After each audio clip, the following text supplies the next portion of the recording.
सो दुख कैसा पावे, जिसके सिर ऊपर तू स्वामी, सो दुख कैसा पावे। तेरी शरण च जो कोई आवे, सब दे कष्ट तू आप मिटावे। तेरी शरण च जो कोई आवे, सब दे कष्ट तू आप मिटावे। कृपा सब ते आप बनावे। सदा सुखी वसियो हो पराणी, सतदा नाम जुगावे। जिसके सिर ऊपर तू स्वामी, सो दुख कैसा पावे। जिसके सिर ऊपर तू स्वामी, सो दुख कैसा पावे।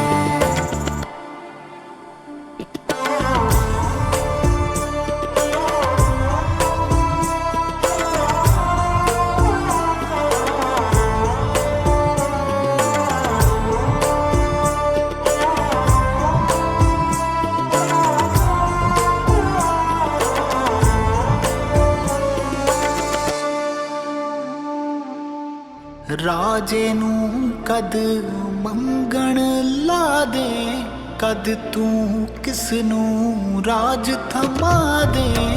तू ही जाने माया तेरी, कद तू आम तो खास बना दे। कद तू आम तो खास बना दे। डुबदी बेड़ी भी पार लगावे, जे तू सतगुरु चावे। जिसके सिर ऊपर तू स्वामी, सो दुख कैसा पावे। जिसके सिर ऊपर तू स्वामी, सो दुख कैसा पावे। वाहे गुरु, वाहे गुरु, वाहे गुरु, वाहे गुरु, वाहे गुरु, वाहे गुरु।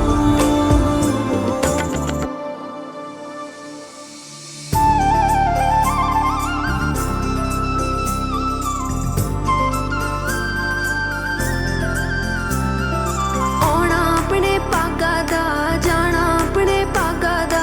नीयत क्यों माड़ी करनी जद खाना अपने भागा दा।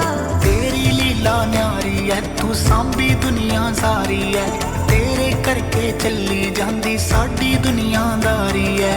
तू दुख भंजन तू सुख दाता, तू ही पिता है तू ही माता। जो भी मिलिया सब सिर मत्थे, कित्थों दाता कित्थे ल्यादा। रोज जी तेरा ध्यान जपे जो, दिल तो तेरा नाम जपे जो। जपे जो बाणी हर पल तेरी, तेनू सुबह ते शाम जपे जो।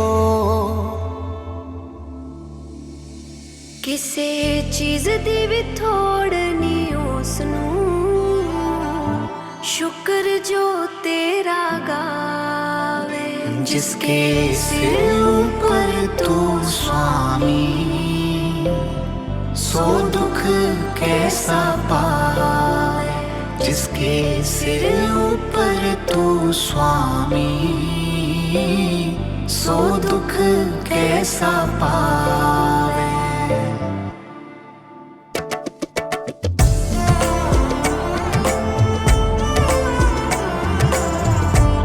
Hello, hello, hello, hello, hello, hello, hello, hello, hello, hello, hello, hello, hello, hello, hello, hello, hello, hello. Hello, hello, hello, hello, hello, hello, hello, hello, hello, hello, hello, hello, hello. चित्र विचित्र श्यामा प्यारी, वृंदावन बसाए रखना। हाँ जी, very good evening, very good evening, very good evening, very good evening, very good evening, very good evening, very good evening, very good evening, very good evening.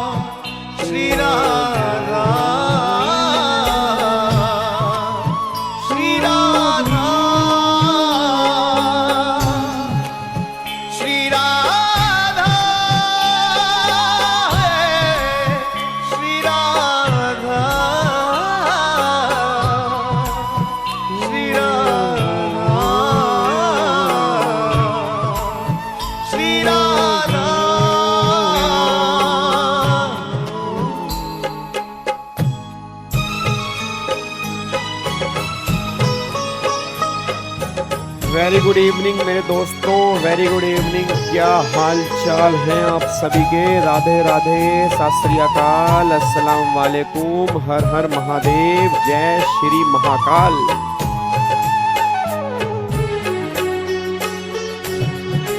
Radhe Radhe ji. ओ मेरे दोस्तों, मेरे लाडलों, मेरे लाडलों, मेरी लाडलियों, मेरे लाडलों, मेरे लाडलियों, क्या हाल चाल है तुम्हारे? हो गई होली? चेहरे से तो पता नहीं लग रहा, बिल्कुल एकदम पूरे कलर साफ हो गए तुम्हारे। ऐसे काला वाला चेहरा नहीं, मतलब पहचान में आ रहे हो तुम। एक लड़का तो बिल्कुल ही काला कलूटा, बिल्कुल भाई साहब ग्रीस लगा के बैठा है बिल्कुल। क्या हो गया तेरे साथ? ऐसा कब हादसा हुआ रे? क्या हुआ? इतनी होली खेली का रंग नहीं उतर रहा? अरे मारो इस पे सुब्बी, उससे मारो जिससे बर्तन साफ करते, एकदम रंग तुम्हारा साफ सुथरा हो जाएगा मेरे दोस्त। चलो बहुत बढ़िया सर जी, आप सुनाएं, आप कैसे हैं? मैं बहुत बढ़िया, जबरदस्त, एकदम जबरदस्त जी। गुड इवनिंग सर जी, की हाल चाल ਤੁਹਾਡੇ? बहुत ਵਧੀਆ पायल, बहुत ਵਧੀਆ, एकदम मौजा ही मौजा ਚੱਕਦੇ फट्टे हो रखी है जी, मजा आ गया जी। चलो आ जाओ मेरे दोस्तों जी, आ जाओ मेरे दोस्तों, आ जाओ मेरे दोस्तों। चलो आ जाओ इधर, देखो ध्यान से जी। मैंने ज्यादा होली खेली नहीं, जितनी होली खेली उसका कलर मैंने उतार दिया मस्त एकदम। मैंने रगड़ी भाई साहब, इसके ऊपर स्टील वूल रगड़ा मैंने, स्टील वूल, तब जाके मेरा कलर उतरता है। चलो अब एक बार सारे के सारे बच्चे पहले फटाफट से यहाँ पे आ जाओ जी। लास्ट क्लास में हमने मेरे ख्याल से आईटीसी वाला चैप्टर, मेरे को लग रहा है हमने स्टार्ट किया हुआ था ना। लास्ट क्लास में आईटीसी वाला चैप्टर हमने स्टार्ट किया हुआ था। फिर वाईफाई हमारा डिस्कनेक्ट हो गया था। सेक्शन नंबर 18 हमने स्टार्ट किया हुआ था, 16 हमारा रिवाइज हो गया था, 17 हमारा रिवाइज हो गया था, 18 हमारा बैलेंस बचा था। एक तो सेक्शन नंबर 18 हम यहाँ पे रिवाइज कर लेंगे, ठीक है। एक तो सेक्शन नंबर 18 हम यहाँ पे रिवाइज कर लेंगे। उसके बाद फिर सेक्शन नंबर 19, वैसे वो सिलेबस का पार्ट नहीं है बट फिर भी 2 मिनट के अंदर मैं वो तुम्हें बता दूंगा। और फिर आज वाली क्लास में ही पेमेंट ऑफ जीएसटी वाला चैप्टर भी एक बार फटाफट से गो थ्रू कर लेंगे। और मैंने अभी ऑडियो के माध्यम से आपको बताया था ना कि कल हम क्या करेंगे, कल आईटीसी और पेमेंट वाले हम क्वेश्चंस प्रैक्टिस करेंगे और बहुत सारे क्वेश्चंस की प्रैक्टिस करेंगे, क्योंकि ये दोनों चैप्टर मिला के कम से कम तुम्हारे एग्जाम में 10 से 20 नंबर तक के आते हैं। ठीक है, तो आज हम सारे प्रोविजन रिवाइज कर लेंगे और फिर कल इसके क्वेश्चंस की प्रैक्टिस करना स्टार्ट कर देंगे। अगर कल हो जाएंगे क्वेश्चन तो ठीक है, नहीं तो एक लेक्चर में क्वेश्चंस के ऊपर और लगा दूंगा, मुझे कोई दिक्कत नहीं। मतलब क्वेश्चन हमें भरपूर करने हैं, मेन काम जो हमारा है वो क्वेश्चन का है। क्वेश्चन अगर अच्छे से कर लेंगे फिर हमें एग्जाम में कोई दिक्कत नहीं आएगी जी, ठीक है। चलो कोई बात नहीं, भल्ला साहब आप आ रहे हो ना, आप अकेले ही 400-500 के बराबर हो, ठीक है, कोई दिक्कत वाली। जब तक भल्ला साहब आ रहे हैं तब तक मैं रिवीजन क्लास लूंगा। जिस दिन भल्ला साहब आना बंद हो जाएंगे मेरी रिवीजन क्लास बंद हो जाएगी। भल्ला साहब मैं तो आपके सहारे ले रहा हूँ, बस आप कहते हैं कि मैं आता हूं तो मैं रिवीजन क्लास ले लेता हूं, नहीं तो मेरे को कोई फर्क नहीं पड़ता किसी और से, मेरे को भल्ला साहब चाहिए बस। ठीक है, चलो भल्ला साहब इधर देखो ध्यान से। अब यहाँ पे एक बार फटाफट से आओ जी। कल वाली क्लास में, मतलब लास्ट क्लास में, सेक्शन नंबर 16 हमने यहाँ पे रिवाइज कर लिया था, ठीक है। उसके बाद सेक्शन नंबर 17 हमने यहाँ पे रिवाइज कर लिया था। सेक्शन नंबर 16 ये बात कहता है कि कौन कौन सा पर्सन आईटीसी लेने के एलिजिबल होगा और क्या क्या कंडीशन सेटिस्फाइड करनी पड़ेंगी, वो सारी बातें 16 में थी। फिर अपॉर्शनमेंट ऑफ आईटीसी और किस किस केस में आईटीसी ब्लॉक होगा, वो सारी की सारी बातें 17 में निकल के आती हैं। सेक्शन नंबर 18 जो है वो ये बात कहता है आईटीसी इन स्पेशल सर्कमस्टांसिस, कि कुछ आपके स्पेशल सर्कमस्टांसिस होते हैं, उस केस में आप आईटीसी कैसे क्लेम कर पाएंगे, वो सारी की सारी बातें सेक्शन 18 में निकल के आती हैं। अब यहां पर आपको मैंने कहा था कि सेक्शन नंबर 18 जो है ना, सेक्शन नंबर 18 में टोटल मिला के वैसे 6 सब सेक्शन हैं। एक तो 18(1) है, 18(2) है, 18(3) है, 18(4) है, 18(5) है और यहां पर 18(6) है। ये टोटल मिला के 6 सब सेक्शन है। 18(3) हमारे इतने काम का नहीं है, 18(5) हमारे इतने काम का नहीं है, क्योंकि 18(1), 18(2), 18(4), 18(6) ये हमारे काम के हैं और एग्जाम में क्वेश्चन जो बनते हैं वो नॉर्मली इसके अंदर से ही बनते हैं। अब सबसे पहले 18(1) की हम बात करते हैं। 18(1) क्या कहता है? 18(1) में टोटल मिला के 4 केस यहाँ पे कवर हैं। एक तो पॉइंट नंबर ए, फिर close number B, close number C और क्लोज नंबर डी। यहाँ पे 4 क्लोज कवर होते हैं। 18(1) है, 18(1) है, 18(1) है और 18(1) है।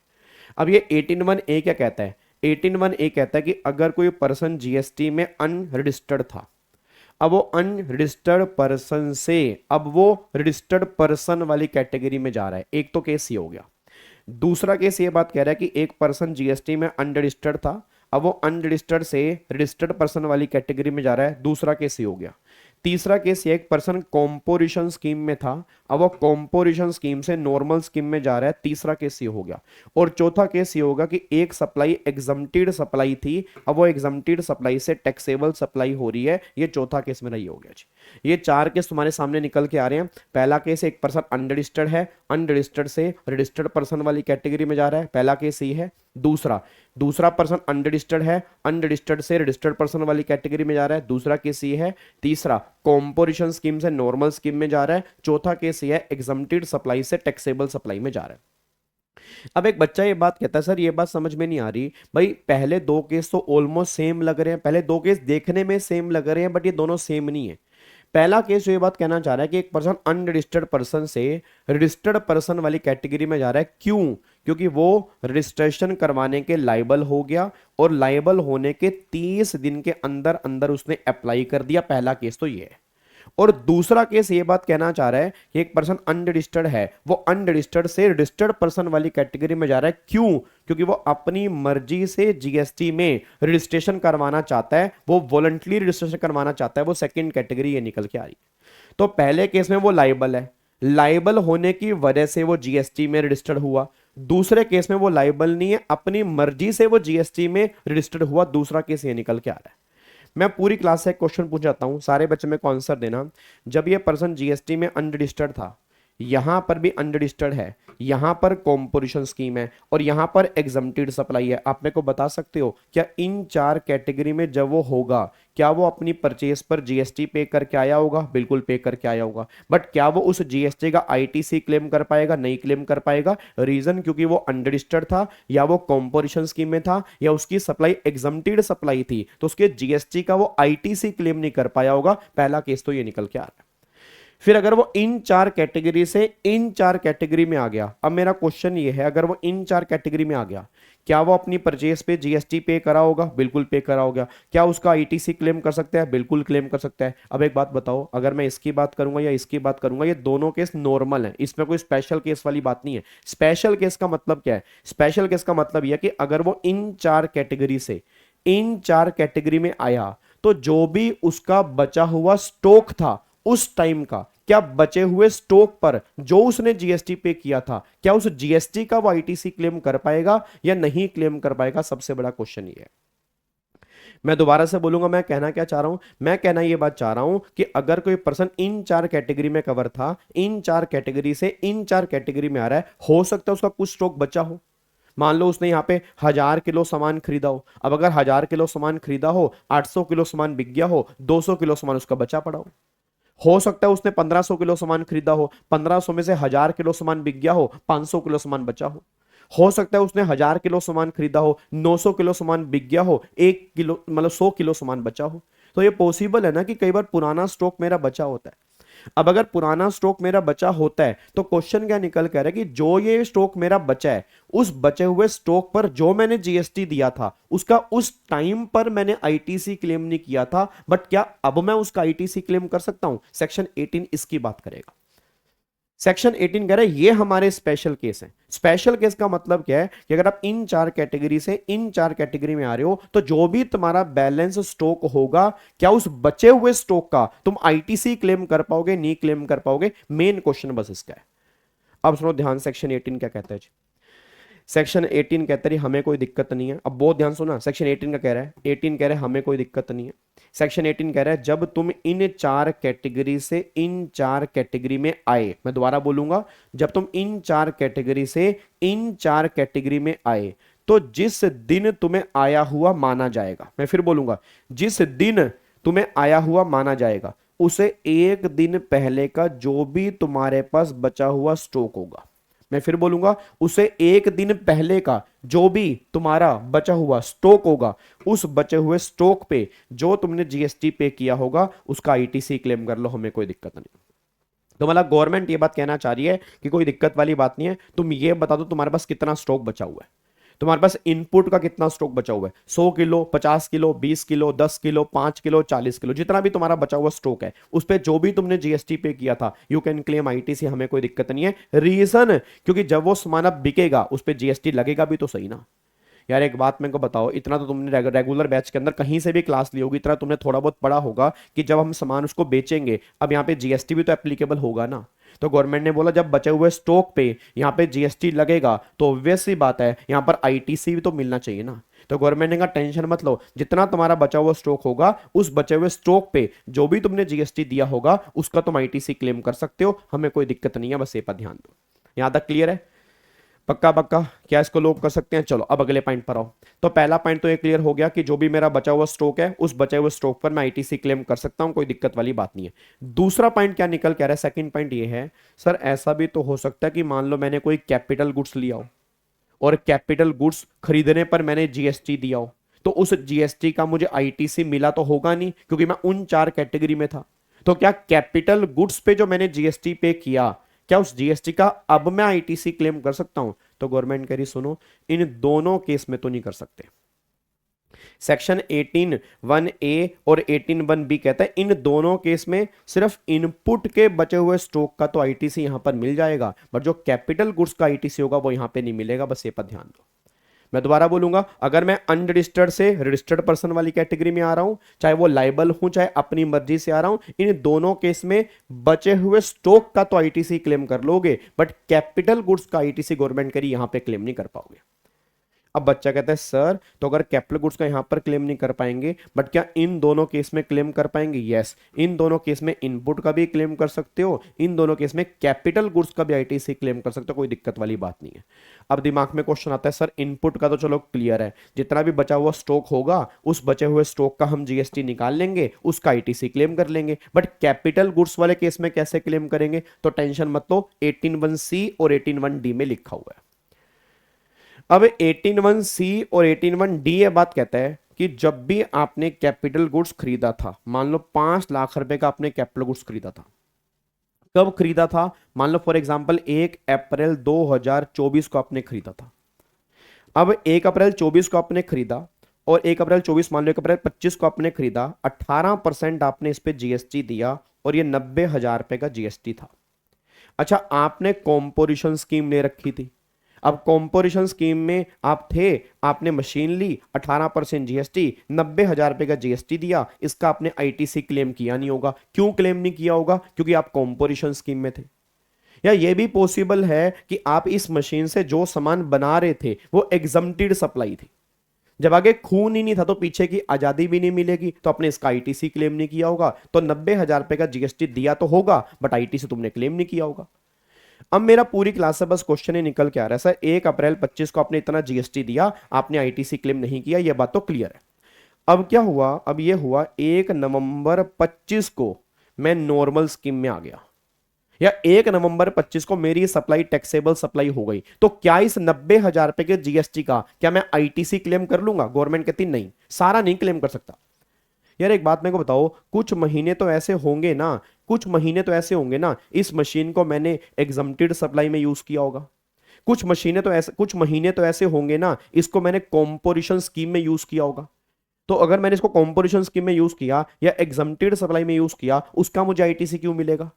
तो गवर्नमेंट कहती है सुनो, कैपिटल गुड्स का सारा क्लेम नहीं कर सकता, और हम ये भी नहीं कह सकते कि सारा नहीं मिलेगा, कुछ मिलेगा कुछ नहीं मिलेगा। तो कितना मिलेगा? तो गवर्नमेंट ने कहा सुनो, अब गवर्नमेंट ने कहा जो तूने जीएसटी दिया था 90,000 रुपए का, इसमें से माइनस कर 5% ईच क्वार्टर और पार्ट देयर ऑफ।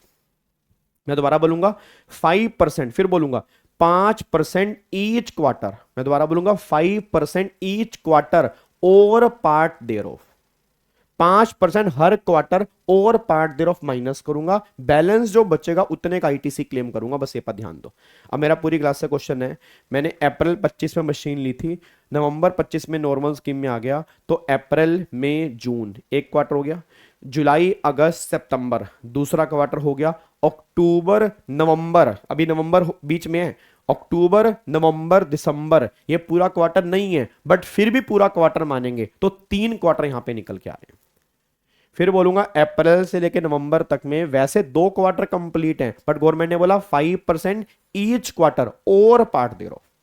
तो अप्रैल में जून, जुलाई अगस्त सितंबर, अक्टूबर नवंबर दिसंबर, 3 क्वार्टर हो गए। तो अगर 3 क्वार्टर हो गए, 5% हर क्वार्टर के हैं, तो 15% यहां पे निकल के आ रहा है।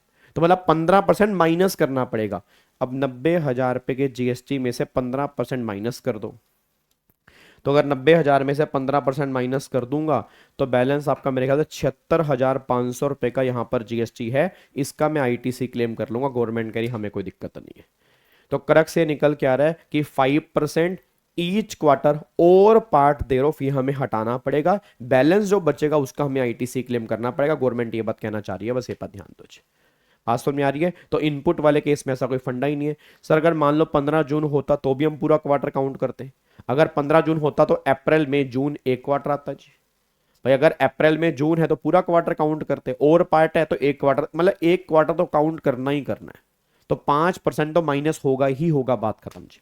अब उससे ऊपर कितना होगा वो डिपेंड करता है कितने क्वार्टर यहां पर बन रहे हैं। तो हर क्वार्टर का 5% निकालोगे, मल्टीप्लाई करके माइनस करोगे, बैलेंस का आईटीसी क्लेम कर लोगे। बस ये पर ध्यान दो। क्या बात मेरी समझ में आ रही है? क्या बात मेरी समझ में आ रही है? तो ये हमारे कैपिटल गुड्स वाला फंड है, और कैपिटल गुड्स सिर्फ सी और डी वाले पॉइंट में है, अनरजिस्टर्ड टू रजिस्टर्ड, वहां पर सिर्फ बात जो हो रही है वो इनपुट की बात हो रही है, वहां पर कैपिटल गुड्स की बात नहीं हो रही। क्या बात मेरी समझ में आ रही है? विवेक एक बार मुझे पर्सनल व्हाट्सएप कर देना क्लास, इस रिवीजन क्लास के बाद मैं आपको फिर ऑडियो के थ्रू प्रॉपर रिप्लाई कर दूंगा, ठीक है विवेक? चलो इधर देखो ध्यान से, अब यहाँ इसको पैक कर सकते हैं, पक्का पक्का। अब एक बात मेरे को बताओ, अब यहाँ पर मैंने क्या बोला कि 4 कैटेगरी यहाँ पे निकल के आती हैं, तो इन दोनों कैटेगरी में सिर्फ इनपुट का आईटीसी क्लेम करोगे, इन दोनों कैटेगरी में इनपुट का भी क्लेम करोगे, कैपिटल गुड्स का भी क्लेम करोगे। ये 4 कैटेगरी आपकी 18(1) में निकल के आती है। अब मेरा क्वेश्चन ये निकल के आ रहा है कि मान लो अगर ये आईटीसी में क्लेम करना भूल जाता हूं भाई, बाई चांस मुझे पता ही नहीं था ये आईटीसी मुझे क्लेम करना है, तो अगर मैं ये आईटीसी क्लेम करना भूल गया, क्या इसको क्लेम करने की टाइम लिमिट भी है? तो याद करो मैंने कहा था वैसे आईटीसी को क्लेम करने की टाइम लिमिट होती है अगले साल की 30 नवंबर, और एनुअल रिटर्न फाइल करने की actual date whichever is earlier. मैं दोबारा बोलूंगा, वैसे आईटीसी को क्लेम करने की टाइम लिमिट होती है अगले साल की 30 नवंबर, और एनुअल रिटर्न फाइल करने की actual date whichever is earlier. But government ये बात कहती है कि साहब यहां पर टाइम लिमिट वो वाली नहीं है जो तुमने सेक्शन 16 के अंदर की थी। यहां पर टाइम लिमिट जो होती है सेक्शन 18(2) ये बात कहता है कि जब आपने इस गुड्स का इनवॉइस इशू किया था वहां से 1 साल के अंदर अंदर आपको आईटीसी क्लेम करना है। तो यहां पर वो टाइम लिमिट नहीं है जो सेक्शन 16(4) में आपने पढ़ी थी। वो नॉर्मल आईटीसी क्लेम करने की टाइम लिमिट हो सकती है, बट यहां पर टाइम लिमिट जो है वो 1 साल है, मतलब 1 year from the date of invoice यहां पर हमें आईटीसी क्लेम करना पड़ेगा। 18(2) के माध्यम से गवर्नमेंट ये बात कहना चाहती है। तो अगर आप यहां पे चेक करोगे, देखो जी, तो पहले तो यहां पर अच्छा इफेक्टिव डेट ऑफ रजिस्ट्रेशन कब से माना जाएगा, मतलब जीएसटी में ये कब से मान लेते हैं कि हम जीएसटी में रजिस्टर्ड हो चुके हैं। तो यहां पर याद करो मैंने क्लास में 2 केस आपको बताए थे कि अगर कोई पर्सन, या 2 केस होंगे, या तो वो लाइबल होगा या वो नॉट लाइबल होगा। नॉट लाइबल होगा तो वो अपनी मर्जी से करवाएगा। अगर अपनी मर्जी से करवाएगा तो इफेक्टिव डेट कब बनेगी, जब उसको रजिस्ट्रेशन सर्टिफिकेट मिलेगा तब से माना जाएगा वो इफेक्टिव हुआ। बट अगर वो लाइबल है, 2 केस हैं, या तो वो 30 दिन में अप्लाई करेगा या वो 30 दिन में अप्लाई नहीं करेगा। अगर वो 30 दिन में अप्लाई करेगा तो इफेक्टिव डेट जो बनेगी वो कब से बनेगी, लाइबल से। और अगर वो 30 दिन में अप्लाई नहीं करेगा तो इफेक्टिव डेट कब से बनेगी, जब से उसको रजिस्ट्रेशन सर्टिफिकेट मिलेगा तब से इफेक्टिव बनेगी। बस ये पर ध्यान दो। और हम ये इफेक्टिव डेट क्यों देख रहे हैं, क्योंकि इसके बेस पे हम ये आइडेंटिफाई कर पाएंगे जहां से इफेक्टिव हुआ उसे 1 दिन पहले का जो बचा हुआ स्टॉक होगा उसका आईटीसी क्लेम कर सकते हैं। बस ये पर ध्यान दो। तो इसलिए ये डेट हमारे लिए बहुत इंपॉर्टेंट है कि इफेक्टिव डेट ऑफ रजिस्ट्रेशन कब से माना जाएगा। क्या भर भर के करवाना, क्या भर भर के करवाना भल्ला साहब, क्या भर भर के कराएं, क्या भर भर के कराएं, क्या भर दें बताओ, क्या पानी की बाल्टियां भर दें क्या? चलो अब यहां पर 18(1) के अंदर आओ जी। तो 18(1) के अंदर ये पॉइंट यहां पे निकल के आ रहा है, वही पॉइंट अनरजिस्टर्ड से रजिस्टर्ड। अगर आप 30 दिन में अप्लाई करते हैं तो जो स्टॉक खरीदा और कंज्यूम हो गया तो उस पर तो आईटीसी मिलेगा नहीं, बट जो बैलेंस स्टॉक है उसका तुम आईटीसी क्लेम कर सकते हो। अगेन यहाँ पर अगर आपने अपनी मर्जी से करवाया तो जो भी आपका बैलेंस स्टॉक होगा उसका तुम आईटीसी क्लेम कर सकते हो। फिर अगर तुम कॉम्पोजिशन से नॉर्मल स्कीम में आ रहे हो, जितना स्टॉक तुम्हारा बैलेंस है उसका तुम आईटीसी क्लेम कर सकते हो। और एग्जम्प्टेड से टैक्सेबल वाले केस के अंदर भी जो भी तुम्हारा बैलेंस स्टॉक होगा उसका तुम आईटीसी क्लेम कर सकते हो। फिर मैंने यहाँ पे लिखा ए और बी वाले केस में, ए और बी वाले केस में सिर्फ तुम इनपुट का आईटीसी क्लेम कर पाओगे, बट सी और डी वाले केस में गवर्नमेंट कहती है आप इनपुट और कैपिटल गुड्स दोनों का क्लेम कर पाओगे। अब कैपिटल गुड्स वाले केस में क्या है, जो भी आपने इनपुट टैक्स पे किया 5% ईच क्वार्टर और पार्ट माइनस करेंगे, बैलेंस जो होगा उतने का आईटीसी क्लेम कर लेंगे, बस ये पर ध्यान दो। और आईटीसी क्लेम करने की टाइम लिमिट क्या होती है जी, आईटीसी क्लेम करने की टाइम लिमिट जो होती है वो 1 साल के अंदर अंदर आप आईटीसी क्लेम कर पाओगे। तो देखो 16, 17, 19 में नॉर्मल आईटीसी क्लेम करने की टाइम लिमिट होती है ये, जो हमारा सेक्शन 18 है स्पेशल सर्कमस्टांसेस वाला, उस केस में आईटीसी क्लेम करने की टाइम लिमिट जो होती है वो ये वाली होती है। ठीक है, तो ये हमारी टाइम लिमिट निकल के आ रही है। अब अगले पॉइंट पर आओ, सेक्शन 18(3), वैसे हमारे इतने काम का नहीं है। एक बात मेरे को बताओ, अगर किसी कंपनी का अमलगामेशन होता है, ठीक है जी, सारे बच्चे बताना, अगर किसी कंपनी का अमलगामेशन होता है, मैं आपसे बात जानना चाह रहा हूं, अगर किसी कंपनी का अमलगामेशन हो रहा है तो अमलगामेशन में क्या होता है, पुरानी कंपनी बंद हो जाती है, नई कंपनी चलती है। तो पुरानी कंपनी का जो आईटीसी होता है, क्या वो नए वाली कंपनी उसको कैरी फॉरवर्ड कर सकती है, मतलब क्या उसको आगे लेके जा सकती है? भाई मान लो पुरानी कंपनी का अनयूटिलाइज आईटीसी बचा हुआ है, तो क्या वो नए वाली कंपनी कैरी फॉरवर्ड करके सेट ऑफ कर सकती है? आंसर इज यस, कोई दिक्कत वाली बात नहीं है। तो 18(3) के अंदर ये बिल्कुल बेकार की बात लिखी है कि जो भी आपका अनयूटिलाइज आईटीसी है उसको आप आगे लेके जा सकते हो।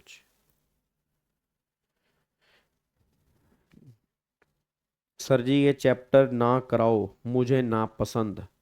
ये चैप्टर क्या कह रहा है बच्चा? ठीक है जी, लॉक करें इसको जी, पक्का पक्का। चलो ये हमारा 18(3) हो गया। अच्छा अब यहां पर आओ, अब 18(4) पर आओ जी। अब ये सेक्शन 18(4) जो है ना, ये 18(1) का रिवर्स है। मैं आपसे एक बात जानना चाह रहा हूं, सारे बच्चे मुझे आंसर देना।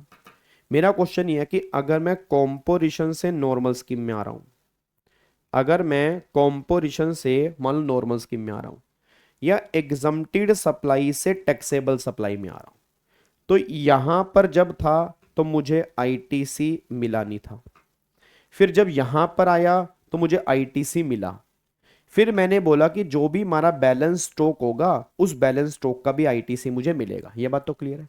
अच्छा क्या ऐसा पॉसिबल है कि एक पर्सन अभी नॉर्मल स्कीम में है बट वो नॉर्मल स्कीम से कॉम्पोजिशन स्कीम में जा रहा है? क्या ये पॉसिबल है? सारे बच्चे फटाफट से बताओ, क्या ये पॉसिबल है? क्या ये पॉसिबल है कि एक बंदा नॉर्मल स्कीम में है और नॉर्मल स्कीम से कॉम्पोजिशन स्कीम में जाना चाह रहा है? क्या पॉसिबल है? बिल्कुल पॉसिबल है।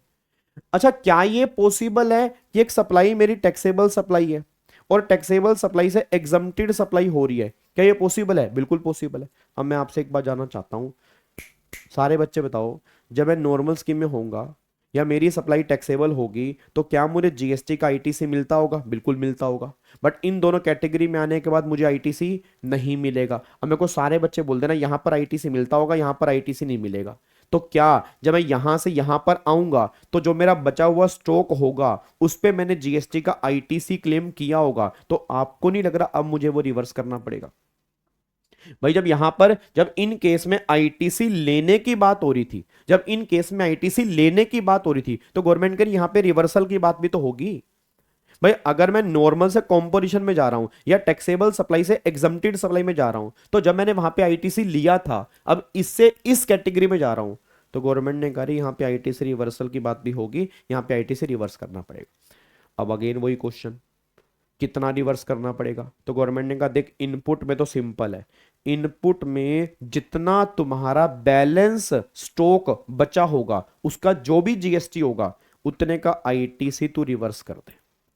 भाई जो भी तुम्हारा इनपुट है उस पे जो भी तुमने जीएसटी पे किया उसका जो भी तुम्हारा बैलेंस स्टॉक बचा है उसका तो आईटीसी रिवर्स कर दे, हमें कोई दिक्कत ही नहीं है। बट कैपिटल गुड्स वाले केस में रिवर्सल जो होगा वो कुछ अलग तरीके से होगा। अब कैपिटल गुड्स वाले केस में रिवर्सल कैसे होगा वो ध्यान सुनना। याद है कैपिटल गुड्स वाले केस के अंदर मैंने क्या कहा था आपको? याद करो जो बच्चे रेगुलर बैच वाले होंगे, आपको मैंने कैपिटल गुड्स के अंदर कहा था कि जीएसटी में कैपिटल गुड्स की लाइफ जो होती है ना वो 60 महीने होती है, अगर आपको याद आ रहा हो। भाई जीएसटी में कैपिटल गुड्स की लाइफ होती है 5 साल। 5 साल का मतलब होता है 60 महीने, ये होता है ना। तो मैंने कहा था रिवर्सल कैसे करेंगे, जितना भी तुम्हारा आईटीसी है उसको 60 महीने से डिवाइड करेंगे, मल्टीप्लाई हम क्या करेंगे, मल्टीप्लाई करेंगे रिमेनिंग यूजफुल लाइफ। मतलब ये आईटीसी तुम्हें तब मिलता जब तुम 60 महीने यूज करते। अब जितने महीने तुम्हारे बचे हैं तो उतने महीने का जो आईटीसी बचेगा अब आपको रिवर्स करना पड़ेगा, बस ये पर ध्यान दो।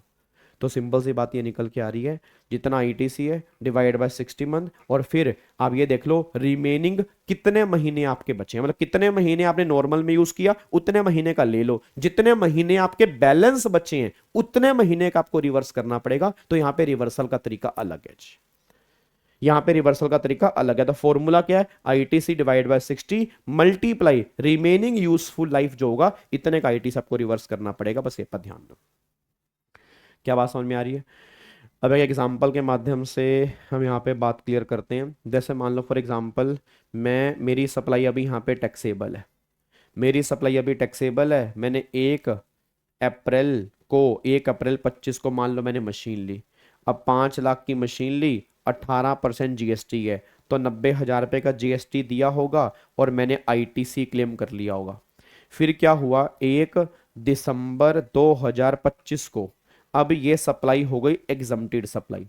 अब एग्जम्प्टेड सप्लाई होगी, अब ये मशीन एग्जम्प्टेड सप्लाई में यूज होगी, तो सारा आईटीसी तो मैं क्लेम नहीं कर पाऊंगा क्योंकि अब ये मशीन एग्जम्प्टेड सप्लाई में यूज होगी। टैक्सेबल सप्लाई में जब तक थी तो कोई दिक्कत वाली बात नहीं थी। तो गवर्नमेंट ने कहा सुन, 90,000 रुपये का जो जीएसटी है ये 60 महीने चलना था, बट अब कितने महीने, अप्रैल मई जून जुलाई अगस्त सितंबर अक्टूबर नवंबर, ये 8 महीने, क्योंकि दिसंबर से अब ये सप्लाई हो चुकी है एग्जम्प्टेड।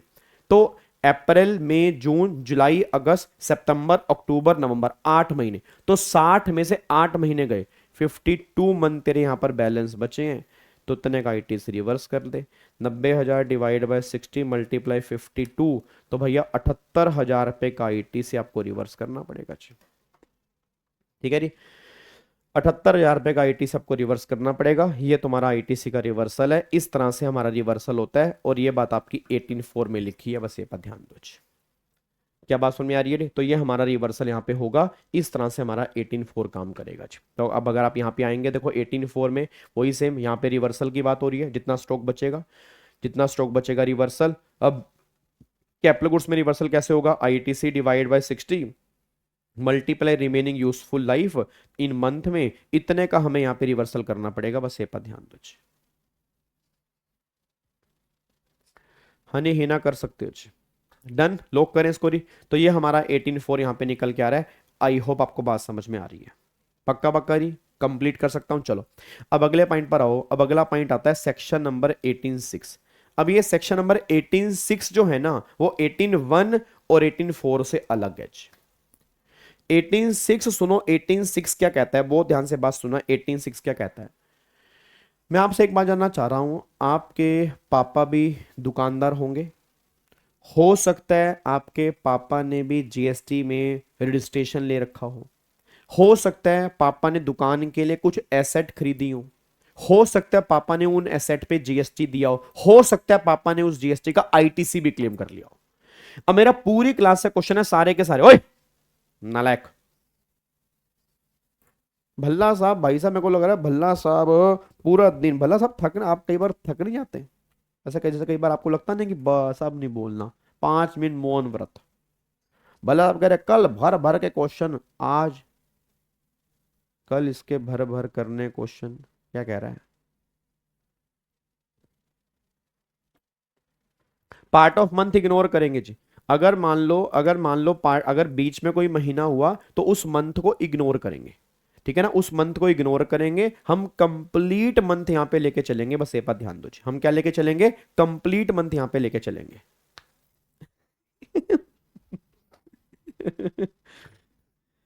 ठीक है, इधर सुनो ध्यान से। अब यहां पे एक बार फटाफट से आओ। तो मैं क्वेश्चन क्या कह रहा था कि अच्छा, अब मैंने बोला कि आपके पापा का बिजनेस होगा, अब बिजनेस में कई सारी एसेट होंगी, उस पर आपने जीएसटी दिया होगा, हो सकता है पापा ने उस पर आईटीसी भी क्लेम किया हो। जैसे मैं एग्जांपल देता हूं, अब यहां पर बैठकर मैं क्लास ले रहा हूं स्टूडियो में। अच्छा, मेरी स्टूडियो में क्लास हो रही है, तो यहां पर स्टूडियो में ना एसी लगा हुआ है, तो आप मेरे को बता सकते हो जो मैंने एसी खरीदा होगा इस एसी पर जो मैंने जीएसटी दिया होगा, क्या तुम्हें लग रहा है इस जीएसटी का मैंने आईटीसी क्लेम किया होगा? सारे बच्चे बताना, क्या तुम्हें लग रहा है इस जीएसटी का मैंने आईटीसी क्लेम किया होगा, हाँ या ना? बस इतना बता दो भाई, इस जीएसटी का मैंने आईटीसी क्लेम किया होगा या नहीं क्लेम किया होगा, बस मैं इतना जानना चाहता हूं जी, जल्दी बताओ, जल्दी बोलो फटाफट से जी, यस या नो? बिल्कुल क्लियर होगा। अच्छा, अब जब मैंने इसका आईटीसी क्लेम किया होगा तो गवर्नमेंट ने आईटीसी मुझे क्या सोच के दिया होगा कि ये एसी में कितने साल यूज करूंगा बिजनेस में? मेरे को सारे बच्चे बोलो, ये गवर्नमेंट ने क्या सोच के मुझे आईटीसी दिया होगा कि ये एसी में कितने साल यूज करूंगा? बताओ बिजनेस में 5 साल, क्योंकि 60 महीने से डिवाइड करते हैं, मतलब 5 साल। बट मैंने क्या किया, मैंने 3 साल के बाद ये एसी बेच दिया। मेरे को सारे बच्चे बोलना, मैंने क्या किया, मैंने 3 साल के बाद एसी बेच दिया, इस एसी की सप्लाई कर दी। मेरा काम टीचिंग का है, अभी आंसर देना मेरे को सारे बच्चे, मेरा काम टीचिंग का है, मैं पढ़ाता हूं, बट मैंने बिजनेस का एसी बेचा। क्या एसी बेचना मेरे हाथ में सप्लाई बनेगा नहीं बनेगा? बिल्कुल बनेगा, 100% बनेगा। आपको मैंने पहले भी कहा था, इस एसी पर मैंने आईटीसी क्लेम किया था, चाहे वो मेरा काम नहीं है, मेरा काम एसी बेचना नहीं है, बट अगर मैं एसी बेचूंगा, मेरे हाथ में एसी बेचना भी सप्लाई बनेगा, इस पे जीएसटी की बातें होंगी, बस ये पर ध्यान दो। अब मेरे को सारे बच्चे बोलो, 3 साल के बाद अगर मैंने एसी बेचा तो क्या मुझे आईटीसी रिवर्स करना पड़ेगा? बिल्कुल रिवर्स करना पड़ेगा। अब यहां का रिवर्सल थोड़ा सा अलग है, मैं दोबारा बोल रहा हूं, मैं दोबारा बोलूंगा, जब भी तुम कोई कैपिटल गुड्स की सप्लाई करते हो, जब भी तुम कोई कैपिटल गुड्स बेचते हो, उस वाले केस में आईटीसी रिवर्स करने का तरीका अलग होता है। अब इसमें रिवर्स करने का तरीका क्या है? तो गवर्नमेंट कहती है इसमें रिवर्स करने का तरीका है हायर ऑफ ए और बी। फिर बोलूंगा, इसमें रिवर्स करने का तरीका यह है हायर ऑफ ए और बी, हायर ऑफ ए और बी। अब हायर ऑफ ए और बी का मतलब क्या है? तो ए का मतलब देखो यहां पर, ए का मतलब क्या है? ए का मतलब यह है जितने का आपने एसी बेचा, दैट इज ट्रांजैक्शन वैल्यू, जितने का भी एसी बेचा उसका जो भी जीएसटी बनेगा, या तो वो भाई जितने का भी एसी बेचा उसका जो भी जीएसटी बनेगा, या तो वो, या फिर जो भी आपने आईटीसी क्लेम किया था उसमें से 5% ईच क्वार्टर और पार्ट माइनस करने के बाद जो बैलेंस बचेगा, या तो वो। तो इसमें और इसमें से जो हायर होगा उतना आपको आईटीसी रिवर्स करना पड़ेगा। एक बार दोबारा बोलूंगा, मैं यहां पे कहना क्या चाह रहा हूं भाई, जो भी तुम्हारी एसी की ट्रांजैक्शन वैल्यू है, मतलब जितने का तुमने एसी बेचा है उसका जो जीएसटी बनेगा, या तो वो, या फिर गवर्नमेंट कहती है आईटीसी में से 5% ईच क्वार्टर और पार्ट माइनस करने के बाद जो बैलेंस बचेगा, तो इनमें से जो हायर होगा वो तुम्हें आईटीसी रिवर्स करना पड़ेगा। बस ये पर ध्यान दो। क्या बात मेरी समझ में आ रही है? सर एक एग्जांपल के माध्यम से अगर हम समझ लेंगे तो और अच्छा लगेगा। बिल्कुल समझ लेते हैं जी। जैसे मैं एग्जांपल देता हूं, मान लो 1 अप्रैल मान लो 23 को मैंने एसी परचेज किया था, फॉर एग्जांपल 50,000 रुपये का, उस पर 18% जीएसटी दिया था मैंने, 18% इस पे जीएसटी दिया था, तो 9,000 रुपये का मैंने जीएसटी दिया था। क्लियर हो गया? अच्छा फिर क्या हुआ, फिर भगवान झूठ ना बुलवाए, 15 अगस्त 2025 में ये एसी मैंने बेच दिया। साहब कितने का एसी बेचा? साहब ये एसी बेचा 30,000 रुपये का। 30,000 रुपये का मैंने एसी बेचा, उस टाइम जीएसटी 18% था जी, तो 18% जीएसटी 30,000 रुपये का कितना हो गया? 5400 रुपये हो गया। अच्छा अब मैंने बेचा यहां पर, तो अब मुझे रिवर्स करना पड़ेगा आईटीसी, क्योंकि मैंने 5 साल बिजनेस में यूज नहीं किया। तो गवर्नमेंट ने कहा तुझे रिवर्स करना पड़ेगा ए और बी में से हायर। ए का मतलब जितने का बेचा 30,000, उसका जीएसटी 18%, तो एक तो हो गया 5400। या तो मुझे इतना आईटीसी रिवर्स करना है, या दूसरा गवर्नमेंट कहती है तूने आईटीसी लिया कितना था? 9,000, इसमें से माइनस कर 5% ईच क्वार्टर, 5% हर क्वार्टर के। अब कितने क्वार्टर हो गए? 1 अप्रैल 23 है, तो 23-24 पूरा साल हो गया। तो अगर 23-24 पूरा साल हो गया, 4 क्वार्टर इसमें हो गए। फिर 24-25 भी पूरा साल हो गया, 4 क्वार्टर इसमें हो गए। फिर 25 में अप्रैल में जून जुलाई अगस्त सितंबर 2 क्वार्टर ही हो गए जी। तो 4 4 8 और 2 10 क्वार्टर हो गए। तो 10 क्वार्टर का मतलब ये हो गया 50%। तो 9,000 का 50 माइनस हो जाएगा 4500। तो 4500 और 5400, हायर क्या बनेगा 5400। तो इतना आईटीसी मुझे रिवर्स करना पड़ेगा। आई होप आपको मेरी बात समझ में आ रही है। तो ये पॉइंट निकल के आ रहा है बस। तो ये हमारा 18.6 निकल के आ रहा है। 18.6 में गवर्नमेंट ये बात कहना चाह रही है कि जब भी तुम अपने कैपिटल गुड्स को सप्लाई करोगे उस केस में जो रिवर्सल होगा वो ये वाला रिवर्सल होगा। और ये बात हमारे 18.6 में यहाँ पे लिखी है। देखो वही बात लिखी है, ट्रांजैक्शन वैल्यू का जो जीएसटी बनेगा वो, और आईटीसी में से 5% ईच क्वार्टर और माइनस करोगे, बैलेंस जो बचेगा उसमें से हायर वाला जो है इतना पोर्शन आपको रिवर्स करना पड़ेगा। बस ये पर ध्यान दो। क्या इसको लॉक कर दें? पक्का पक्का। चलो अब अगले पॉइंट पर आओ जी। अब सेक्शन नंबर 19 जो वर्कर वाला, ये वैसे एग्जाम में किसी काम का नहीं है बट ये सिंपल सी बात है। एक बात मेरे को बताओ, अगर मान लो मैंने कहीं से सामान खरीदना है, अब मैं मान लो मैंने कपड़ा खरीदा, अब कपड़ा फिर मैं टेलर को दूंगा, टेलर उससे शर्ट बना के मुझे वापस करेगा। अब मैंने सप्लायर को बोला यार ये कपड़ा ना मुझे मत भिजवा, ये जो वर्कर को भिजवा दे। भाई जो टेलर है ना ये कपड़ा डायरेक्टली जो वर्कर को भिजवा दे और फिर जो वर्कर मुझे कपड़े से शर्ट बना के दे देगा। तो क्वेश्चन ये आया कि अगर मैंने डायरेक्टली कपड़ा जो वर्कर को भिजवा दिया तो वो मेरे पास तो रिसीव हुआ ही नहीं, और अगर मेरे पास रिसीव ही नहीं हुआ तो क्या उस कपड़े का मैं आईटीसी क्लेम करूंगा? तो गवर्नमेंट कहती है यस क्लेम करेगा, हम ये मान लेंगे वो कपड़ा तूने ही रिसीव किया। यहां पर जो वर्कर वाले केस में गवर्नमेंट, याद है बिल टू शिप टू वाला case, bill to ship to वाला केस कि bill to ship to, same वही केस यहां पे है। तो गवर्नमेंट कह रही जो वर्कर वाले केस में जो रिसीव्ड वाली कंडीशन होती है ना कि ये रिसीव होना जरूरी है, वो कंडीशन एग्जम्प्ट है। जो वर्कर वाले केस में वो कंडीशन चेक नहीं करते। मतलब अगर डायरेक्टली कपड़ा जो वर्कर के पास चला गया है तो कोई दिक्कत वाली बात नहीं है, तुम उसका आईटीसी क्लेम कर सकते हो क्योंकि इनवॉइस तुम्हारे नाम पर ही कटेगा। बस ये पर ध्यान देना चाहिए। तो एक तरह से बिल टू शिप टू की बात कर रहे हैं, ठीक है जी। तो ये हमारा सेक्शन नंबर 18 है। तो एक बिल्कुल बेसिक सा प्रोविजन है, एग्जाम में किसी काम का नहीं बट तुम्हें आइडिया होना चाहिए कि अगर डायरेक्टली जो वर्कर को सामान भिजवा रहे हैं तो कोई दिक्कत वाली बात नहीं, हम आईटीसी क्लेम कर सकते हैं, ठीक है। चलो अच्छा, अब ये तो मैं आपको बता ही चुका हूँ, वो जो अमेंडमेंट आई थी ना ओरिजिनल इक्विपमेंट मैन्युफैक्चरर वाला कि हैंड ओवर पे ही आईटीसी क्लेम कर देंगे। फिर बाद में अगर आप इसको बिजनेस में यूज नहीं करोगे, पर्सनल करोगे तो आईटीसी रिवर्स करना पड़ेगा। या तुम्हारा गुड्स लॉस्ट हो गया, स्टोलन हो गया, डिस्ट्रॉय हो गया, थेफ्ट हो गया तो भी तुम्हें आईटीसी रिवर्स करना पड़ेगा। वही बात यहाँ पे लिखी है जी। तो ये अमेंडमेंट ऑलरेडी हम पहले डिस्कस कर चुके हैं जी। अब यहाँ पे आओ जी, अब ये सारे पॉइंट हमने यहाँ पे डिस्कस कर लिए। इसी के साथ हमारे आईटीसी के सारे प्रोविजन एक बार यहाँ पे रिवाइज हो जाते हैं जी। अब आईटीसी के प्रोविजन की रिवीजन करने के बाद अब यहां पे आओ, अगला टॉपिक जो हमें यहां पे रिवाइज करना है that is payment of GST.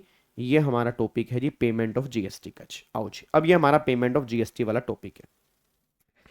Payment of GST वाले टॉपिक में ना कुछ बातें खास हैं बस। इसमें से इस बार एक क्वेश्चन भी बना था सेक्शन 50 का इंटरेस्ट वाला क्वेश्चन, इस बार के एग्जाम के अंदर बना था और जो अभी जनवरी में एग्जाम गए, ठीक है। उसके बाद जो हमारे आपके मई में एग्जाम होंगे, मुझे उम्मीद है पेमेंट और आईटीसी में से क्वेश्चन तो बनता उम्मीद की तो चलो बात ही क्या है, बट इस बार के एग्जाम में सेक्शन 50 में से क्वेश्चन बना हुआ था पेमेंट ऑफ जीएसटी में। और सेक्शन 50 तुम जानते हो इंटरेस्ट का सेक्शन है, और इंटरेस्ट में भी अमेंडमेंट वाले पार्ट में से क्वेश्चन बना था। और मैं फिर बोल रहा हूं मई और सितंबर का एग्जाम जो होता है, या इवन जिनके सीएस और सीएमए के एग्जाम है, जून का एग्जाम जो होता है, ये मान के चलना अमेंडमेंट बेस होता है। जिस बच्चे ने अमेंडमेंट सही ढंग से नहीं की, मैं खुद कह रहा हूं तुम अपने पैर में बहुत बड़ी कुल्हाड़ी नहीं कुल्हाड़ा मार के जा रहे हो। ये कुल्हाड़ा है सर, आत्महत्या है, सुसाइड है। जो अमेंडमेंट सही ढंग से नहीं करके जा रहे हैं सुसाइड, इसको मई जून और सितंबर के एग्जाम में बोलते हैं सुसाइड करना। फिर बाहर आके बोलना हो यार मुझे तो बताया ही नहीं था किसी ने अमेंडमेंट बेस्ड पेपर बनता है। मैं तुम्हें कम से कम 100 बार बोल चुका हूं। तो इस बार तुम्हारे एग्जाम में कंफर्म क्वेश्चन बनना ही बनना है। आईटीसी पेमेंट का तो हर बार ही बनता है। अब सुनो ध्यान से मैं कहना क्या चाह रहा हूं जी। अब पेमेंट ऑफ जीएसटी का बिल्कुल बेसिक चैप्टर है, इसमें कोई खास मुश्किल चीजें हैं नहीं। वैसे पेमेंट ऑफ जीएसटी का मतलब है क्या कि जब हमें गवर्नमेंट को जीएसटी पे करना होगा तो हम गवर्नमेंट को जीएसटी कैसे पे करेंगे। मैं तुमसे एक बात जानना चाहता हूं यार, अगर मुझे गवर्नमेंट को जीएसटी पे करना है तो जीएसटी दो तरह का होता है, या तो फॉरवर्ड चार्ज वाला जीएसटी या रिवर्स चार्ज वाला जीएसटी। अच्छा, ऐसा हो सकता है कि जीएसटी के अलावा मुझे और कोई सम पे करना हो, मतलब ये पॉसिबल है कि जीएसटी के अलावा मुझे और कोई सम पे करना हो। भाई खाली जीएसटी के अलावा और भी कोई अमाउंट देना पड़ सकता है? बिल्कुल देना पड़ सकता है भाई। गवर्नमेंट कह रही फॉरवर्ड चार्ज वाला जीएसटी भी देना पड़ सकता है, रिवर्स चार्ज वाला जीएसटी भी देना पड़ सकता है। हो सकता है तुझे लेट पेमेंट पे इंटरेस्ट भी देना पड़े, हो सकता है लेट फीस भी देनी पड़े, हो सकता है पेनल्टी भी देनी पड़े, तो कई सारे अमाउंट हो सकते हैं। तो जो भी हमें पेमेंट गवर्नमेंट को करनी है, पहली बात ये लिखा कहां होगा भाई? मुझे कैसे पता लगेगा इतनी पेमेंट मुझे गवर्नमेंट को करनी है? ये मैं आइडेंटिफाई कैसे कर पाऊंगा? तो गवर्नमेंट ने कहा इसके लिए इलेक्ट्रॉनिक लाइबिलिटी रजिस्टर होता है। इसी के लिए होता है इलेक्ट्रॉनिक लाइबिलिटी रजिस्टर। तो गवर्नमेंट कहती है 3 बुक्स ऑफ अकाउंट्स मेंटेन करने होते हैं। एक तो होता है इलेक्ट्रॉनिक लाइबिलिटी रजिस्टर, एक होता है इलेक्ट्रॉनिक क्रेडिट लेजर, एक होता है इलेक्ट्रॉनिक कैश लेजर। हमारी गवर्नमेंट के प्रति, मैं दोबारा बोलूंगा, हमारी गवर्नमेंट के प्रति कितनी देनदारी है, ये सारी की सारी होती है इलेक्ट्रॉनिक लाइबिलिटी रजिस्टर में। हमारी गवर्नमेंट से कितनी लेनदारी है, ये होती है इलेक्ट्रॉनिक क्रेडिट लेजर में। और नेट हमें कैश में कितना पे करना है, ये होता है कैश लेजर में। तो पहली बात तो दिमाग में ये क्लैरिटी लेके आओ कि 3 बुक्स ऑफ अकाउंट्स मेंटेन करने होते हैं हमें नहीं करने, वो जीएसटी पोर्टल पर ही मेंटेन होते हैं, ये सारे ऑनलाइन ही मेंटेन होते हैं। नाम कौन कौन से हैं? Electronic liability register, electronic credit ledger, electronic cash ledger. Liability के अंदर सारी लाइबिलिटी होती है, चाहे वो जीएसटी की फॉरवर्ड चार्ज वाली हो, रिवर्स चार्ज वाली हो, इंटरेस्ट हो, पेनल्टी हो, जितनी भी लाइबिलिटी होती हैं वो सारी की सारी होती हैं इलेक्ट्रॉनिक लाइबिलिटी रजिस्टर के अंदर। आईटीसी जो होता है वो क्रेडिट लेजर के अंदर होता है, और नेट पेमेंट जो कैश वाली होती है वो कैश लेजर के अंदर होती है। अब बच्चा ये बात कहता है सर जो ये लाइबिलिटी होती है वो कैसे पेमेंट करनी होती है? तो गवर्नमेंट ने कहा सुनो जी, सारे बच्चे कान खोल के सुन लेना। गवर्नमेंट ने कहा सुनो जी, देखो लाइबिलिटी के अंदर जो तुम्हारी लाइबिलिटी होती हैं, पहले वो देखो कौन कौन सी होती हैं। लाइबिलिटी टू गवर्नमेंट, जो हमें गवर्नमेंट को देनी है, एक तो होती है जीएसटी, कौन सी? फॉरवर्ड चार्ज वाली। एक उसमें होता है जीएसटी, कौन सा? रिवर्स चार्ज वाला, वो भी तुम्हें गवर्नमेंट को देना होता है। एक होता है इंटरेस्ट हो गया, पेनल्टी हो गया, लेट फीस हो गए, अदर चार्जेस हो गए, तो इसको हम अदर ड्यूज के नाम से भी बुला सकते हैं। तो मोटा मोटी 3 लाइबिलिटी यहां पे आ रही है, जीएसटी फॉरवर्ड चार्ज वाला, जीएसटी रिवर्स चार्ज वाला और अदर ड्यूज। अच्छा, इनको पेमेंट करने के लिए हमारे पास क्या क्या होता है भाई? क्या ये सारी पेमेंट हमें कैश में करनी पड़ती है? गवर्नमेंट ने कहा नहीं, इसको पेमेंट करने के लिए तुम्हारे पास 2 तरीके होते हैं, एक तो होता है आईटीसी और दूसरा होता है कैश। एक होता है आईटीसी, दूसरा होता है कैश। आप चेक करना, मुझे नहीं पता आपने कभी क्वेश्चन बैंक के क्वेश्चन प्रैक्टिस कर रहे हो, नहीं कर रहे हो, या तुम्हें क्लास के प्रोविजन याद है, नहीं याद है। याद करो, हमने जीएसटी के मास्टर क्वेश्चन किए थे, याद है? देखो सर, पूरे के पूरे टेक्स्ट में ना, मैं सही बता रहा हूं, जिसको पूरा टेक्स्ट अच्छे से रिवाइज करना है ना, वो 2 चैप्टर, ये इवन 2 नहीं 3 चैप्टर अगर अच्छे ढंग से कर लेता है, पूरे इनकम टैक्स और जीएसटी के सभी प्रोविजन ऑलमोस्ट उसके दिमाग में सेट हो जाते हैं। इनकम टैक्स में एक चैप्टर हो गया टोटल इनकम और पीजीपी वाला, जीएसटी में चैप्टर हो गया जीएसटी के मास्टर क्वेश्चन, जो जीएसटी की लाइबिलिटी निकालने वाले होते हैं। अगर आपने जीएसटी की लाइबिलिटी निकालने वाले मैक्सिमम क्वेश्चन प्रैक्टिस कर लिए, तो जीएसटी के कम से कम 5-6 चैप्टर खत्म हो गए आपके। आपका वैल्यूएशन खत्म हो गया, आपका आईटीसी खत्म हो गया, आपका पेमेंट ऑफ जीएसटी खत्म हो गया, आपका फिर उसके अंदर आपका रजिस्ट्रेशन वाला चैप्टर बीच में खत्म हो गया, रिवर्स चार्ज वाला चैप्टर बीच में खत्म हो गया, एग्जम्पशन वाला चैप्टर बीच में खत्म हो गया, 1-2 छोटे मोटे टॉपिक और भी खत्म हो गए, तो 6 से 7 चैप्टर जीएसटी के मास्टर क्वेश्चन में खत्म हो जाते हैं।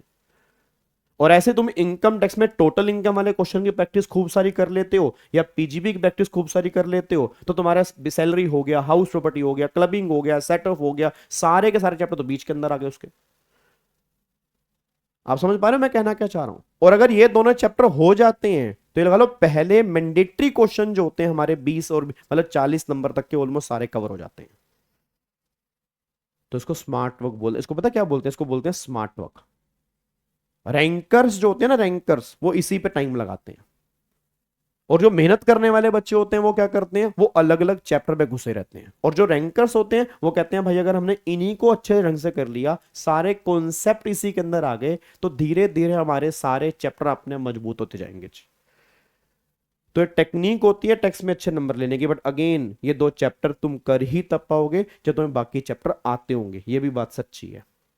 बाकी चैप्टर तुमने किए नहीं, तुम टोटल इनकम वाले क्वेश्चन लेके बैठ गए या जीएसटी के मास्टर क्वेश्चन लेके बैठ गए, तुम्हारे देख के हालत खराब हो जाएगी। तुम कहोगे भाई ये है क्या, ये होगा कैसे, क्योंकि तुमने बाकी चैप्टर ही नहीं किए ना। तो ये भी सब्जेक्ट टू कंडीशन, बाकी चैप्टर तुम्हारे अच्छे से हो चुके हो तब ये दोनों चैप्टर तुम अच्छे से कर सकते हो। तो मेरा क्वेश्चन क्या निकल के आ रहा है, याद करो जब तुमने क्वेश्चन देखे होंगे तो वहां पे ना हर क्वेश्चन के नीचे एक लाइन लिखी होगी। हर क्वेश्चन के नीचे एक लाइन क्या लिखी होगी, ये लिखा होगा कि मिनिमम जीएसटी कैश में कितना पे करना है। याद है वो जीएसटी के master question, minimum GST cash में कितना पे करना है, नेट जीएसटी कैश में कितना पे करना है, जीएसटी की लाइबिलिटी कैश में कितनी पे करनी है, हर बार ये लाइन लिखी होती है। अब जीएसटी कैश में कितना पे करना है, इसका मतलब ये नहीं है कि जीएसटी कैश में ही देना होता, इसका मतलब ये है आईटीसी माइनस करने के बाद ऐसा कितना टैक्स बचा जो मुझे कैश में देना पड़ेगा। तो गवर्नमेंट ने कहा भाई इन लाइबिलिटी को देने के लिए 2 रास्ते होते हैं, एक तो होता है आईटीसी का, एक होता है कैश का।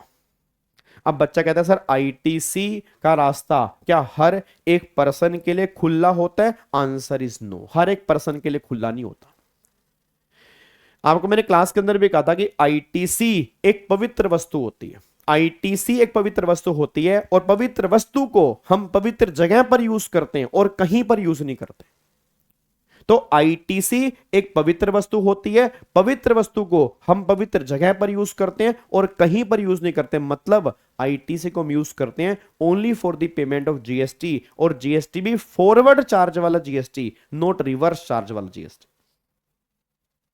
तो ये बात ध्यान दो कि जो हम आईटीसी है उसको हम यूज करने के बाद मतलब यहां पे हम यूज कर सकते हैं, अगर यहां यूज हो गया तो अच्छी बात है, बच गया तो अनयूटिलाइज आईटीसी माना जाएगा, या अन अवेल्ड आईटीसी आप कह सकते हो, या बैलेंस आईटीसी कह सकते हो। अब उसको तुम अगली बार एडजस्ट कर सकते हो या उसका तुम रिफंड क्लेम कर सकते हो, पर उसके प्रोसीजर अलग होते हैं। तो ये तो बात हो गई आईटीसी की। अब बच्चा कहता है सर अगर सारा आईटीसी यूज हो गया उसके बाद भी लाइबिलिटी मेरी बची है तो कैश लो ना। अच्छा जीएसटी आरसीएम वाला ऑलवेज कैश, मैं दोबारा बोलूंगा जीएसटी आरसीएम वाला always cash. Interest, penalty, late fees, charges, it means other dues always cash. इन दोनों के लिए तो कभी आईटीसी यूज हो ही नहीं सकता, बस ये बात ध्यान दो। तो आईटीसी यूज कर सकते हैं only for the payment of output tax. Output tax का मतलब होता है फॉरवर्ड चार्ज वाला जीएसटी, नॉट रिवर्स चार्ज वाला जीएसटी। और बाकी आरसीएम का जीएसटी जो है और जो अदर ड्यूज होते हैं इनको हमेशा मुझे कैश में पे करना होता है। क्या बात मेरी समझ में आ रही है? अच्छा एक बात मैं और बताऊं, अब अगर सीक्वेंस क्या होता है लाइबिलिटी को पे करने का, तो सीक्वेंस ये होता है सबसे पहले हमें जो लाइबिलिटी पे करनी होती है वो पे करनी होती है प्रीवियस टैक्स पीरियड की। कौन सी लाइबिलिटी पहले पे करनी है? प्रीवियस टैक्स पीरियड की, फिर करंट टैक्स पीरियड की, फिर लास्ट में पे करनी होती है जो डिपार्टमेंट ने लाइबिलिटी निकाली है, फिर वो लास्ट में पे करनी होती है। ये हमारा पेमेंट करने का सीक्वेंस होता है। अच्छा आप मेरे को बता सकते हो अब जो आईटीसी हमें यूज करना है for the payment of GST, तो कौन सा आईटीसी हम कहां पे यूज कर सकते हैं? बिल्कुल बता सकता हूं, ये बात तो तुमको सबको पता होगी। मेरे को सारे बच्चे बोलो आईटीसी कितने तरह के होते हैं? आईटीसी में आईजीएसटी का भी हो सकता है, आईटीसी सीजीएसटी का भी हो सकता है, आईटीसी एसजीएसटी का भी हो सकता है, आईटीसी यूटीजीएसटी का भी हो सकता है। अब मेरे को सारे बच्चे बोलो इन चारों में से सबसे पहले मुझे आईटीसी कौन सा यूज करना होता है? आईजीएसटी। जब तक, ओए सुनो, जब तक मेरी आईजीएसटी का आईटीसी खत्म नहीं होगा तब तक मैं सीजीएसटी के आईटीसी को हटा नहीं सकता। मतलब आईजीएसटी सबसे पहले खत्म होगा, फिर मैं सीजीएसटी पे आऊंगा, फिर मैं एसजीएसटी पे आऊंगा, फिर मैं यूटीजीएसटी पे आऊंगा। तो आईजीएसटी पहले हत्या करोगे, आईजीएसटी को पहले यूज करोगे for the payment of IGST, मतलब आईजीएसटी की पेमेंट करने के लिए आप इसको पहले यूज करोगे। उसके बाद फिर आप यूज करोगे, इसके बाद अगर आपने आईजीएसटी यूज कर लिया फिर हम यूज करेंगे सीजीएसटी और SGST at any manner, at any ratio. मतलब पहले आईजीएसटी, फिर अगर कोई बच गया तो सीजीएसटी और एसजीएसटी की पेमेंट में करूंगा। सीजीएसटी यूज करोगे पहले सीजीएसटी की पेमेंट करने में, फिर आईजीएसटी की पेमेंट करने में। सेम एसजीएसटी करोगे पहले एसजीएसटी में, फिर आईजीएसटी में। ऐसे यूटीजीएसटी करोगे पहले यूटीजीएसटी में, फिर करोगे आईजीएसटी में। तो हमारा ये हमारा मैनर है। इस तरह से हमें क्रेडिट यूज करने होते हैं। बट सबसे पहले करना है आईजीएसटी, फिर हमें करना है सीजीएसटी, और फिर हमें जो करना है वो एसजीएसटी और यूटीजीएसटी करना है। क्या यहां तक बात समझ में आ रही है? पक्का पक्का। अच्छा अब एक बात मेरे को बताओ, अब ये तो हो गया कौन सा क्रेडिट मुझे कैसे यूज करना है। मैं आपसे एक बात जानना चाहता हूं कि आपको ये पता है कि डेबिट क्रेडिट कैसे होते हैं, मतलब ये लेजर जो होते हैं, ये लेजर जो होते हैं ये डेबिट क्रेडिट कैसे होते हैं?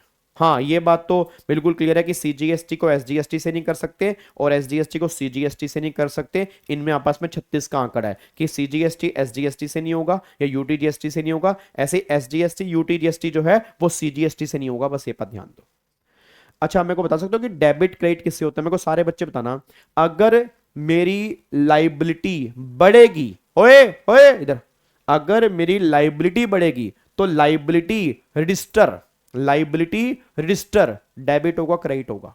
लाइबिलिटी बढ़ने से बहुत बढ़िया डेबिटेड। लाइबिलिटी कम होगी तो क्या होगा? क्रेडिटेड। ऐसे ही क्रेडिट लेजर बढ़ेगा, मतलब क्रेडिट बढ़ेगा तो लेजर क्रेडिटेड होगा, कम होगा तो डेबिट होगा। सेम कैश में, कैश बढ़ेगा तो क्रेडिटेड और कैश कम होगा तो डेबिटेड। आपको मैंने सिखाया भी था कि आप इसको बैंक अकाउंट मान के चलना, बैंक अकाउंट की तरह लेके चलना, आपको इसमें कभी कोई दिक्कत नहीं आएगी। तो आप अगर यहाँ पर देखेंगे वही सारी बातें यहाँ पे लिखी हैं। ये लाइबिलिटी रजिस्टर होता है, ये इलेक्ट्रॉनिक क्रेडिट लेजर है, कैश लेजर है, वही डेबिट क्रेडिट की बात यहाँ पे कर रखी है। फिर लाइबिलिटी कौन कौन सी? सारी लाइबिलिटीज, चाहे वो सेल्फ असेस हो, डिपार्टमेंट वाली हो, इंटरेस्ट हो, कोई भी हो। फिर सीक्वेंस क्या होता है? फर्स्ट प्रीवियस टैक्स पीरियड, फिर करंट और फिर अदर लाइबिलिटी। अच्छा फिर क्रेडिट को यूज कैसे करते हैं? वही आईजीएसटी पहले, सीजीएसटी और फिर एसजीएसटी और यूटीजीएसटी। कैसे? आईजीएसटी पहले आईजीएसटी देन सीजीएसटी, एसजीएसटी किसी मैनर में, सीजीएसटी पहले सीजीएसटी देन आईजीएसटी, एसजीएसटी पहले एसजीएसटी और फिर आईजीएसटी यहाँ पे निकल के आ रहा है। उसके बाद हम यूज करते हैं only for the payment of forward charge, जो रिवर्स चार्ज की लाइबिलिटी होती है या अदर ड्यूज होते हैं, उसको हम कैश लेजर में यूज करते हैं, बस ये पर ध्यान दो। अच्छा बच्चा कहता है सर ये कैश लेजर क्या होता है? भाई कैश लेजर जो है ना वो एक तरह का तुम्हारा पेटीएम अकाउंट है। जैसे तुम पेटीएम के अंदर पैसे जमा करवाते हो ना, सेम कैश लेजर है। इसमें तुम पैसे ऑनलाइन जमा करवा सकते हो, debit card, credit card, UPI, आपका आईएमपीएस हो गया, एनईएफटी हो गया, आरटीजीएस हो गया, पैसे जमा करवा सकते हो। और अगर तुम्हें बैंक में जाके पेमेंट करनी है, ओवर द काउंटर पेमेंट करनी है, तो 10,000 तक की पेमेंट ओवर द काउंटर भी तुम कर सकते हो, कोई दिक्कत वाली बात नहीं है। तो over the counter payment allowed है बट 10,000 तक है, अदरवाइज फिर आपकी ऑनलाइन पेमेंट ही होगी, वो मैनुअल पेमेंट नहीं हो सकती। तो देखो यहां पर वही लिखा है, पेमेंट का चलान होता है जीएसटी पीएमटी 06 वाला, ठीक है। और कैसे जमा करवाने हैं? ऑनलाइन। 10,000 तक की payment over the counter allowed होती है। अच्छा एक पॉइंट टीडीएस और टीसीएस वाला आपको मैंने क्लास में बताया था कि जो टीडीएस होता है जीएसटी में और जो टीसीएस होता है इसका पैसा भी कैश लेजर के अंदर ही आता है और इसको बाद में हम सेटल भी कर सकते हैं। अब यहाँ पे ध्यान देना, मेन पॉइंट यहाँ पे है कि कैश लेजर को यूज कैसे करना है। याद है मैंने कहा था कैश लेजर के अंदर एक माइनर हेड और मेजर हेड होते हैं जी। याद करो मैंने कहा था कैश लेजर के अंदर माइनर हेड और मेजर हेड होते हैं। याद है मेजर हेड कौन कौन से होते हैं? एक तरफ तो मैंने कहा था कि यहां पर होते हैं मेजर हेड और एक फिर यहां पर हमारे होते हैं माइनर हेड, अगर आपको याद आ रहा हो। ओवर द काउंटर का मतलब होता है बैंक में जाके पैसे जमा कराना चाहिए। ओवर द काउंटर का मतलब होता है पैसे बैंक में जाके जमा करवाना, उसको ओवर द काउंटर बोलते हैं। अब एक होता है मेजर हेड, एक होता है माइनर हेड। मेजर हेड क्या हो गया? जैसे आईजीएसटी हो गया, सीजीएसटी हो गया, एसजीएसटी हो गया, फिर यूटीजीएसटी हो गया, फिर यहाँ पे आपका सेस हो गया। माइनर हेड कौन सा हो गया? यहाँ पे टैक्स हो गया, इंटरेस्ट हो गया, पेनल्टी हो गया, फिर अदर ड्यूज हो गया, सेस हो गया, ये आपके माइनर हेड हो गए। तो इस तरह से कैश लेजर आपका बना होता है। अब मैं तुम्हें कंक्लूजन दूंगा, मैं ज्यादा डिटेल में नहीं जाऊंगा, कंक्लूजन दूंगा। मेरे को सारे बच्चे बस ये बोल दो, अगर मेरे को आईजीएसटी के टैक्स का पैसा देना है और इस कैश लेजर में टैक्स के कॉलम में पैसा नहीं पड़ा बट मेरा पैसा सीजीएसटी के इंटरेस्ट वाले कॉलम में पड़ा है, ऐसे ही मान लो मेरे को सीजीएसटी का टैक्स देना है बट पैसा एसजीएसटी के अंदर पड़ा हुआ है, क्या इनको आपस में यूज कर सकता हूं? बस मेरे को बता दो। मैं सिर्फ ये कहना चाह रहा हूं, क्या कैश लेजर में मेजर हेड और माइनर हेड के कॉलम आपस में सेटल हो सकते हैं? आंसर इज यस, हो सकते हैं, कोई दिक्कत वाली बात नहीं।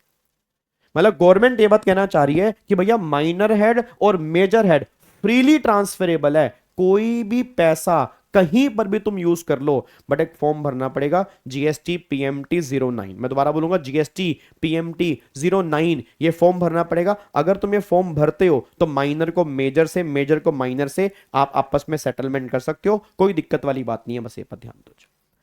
तो ये हमने डिस्कस किया था जीएसटी पीएमटी 09 के अंदर।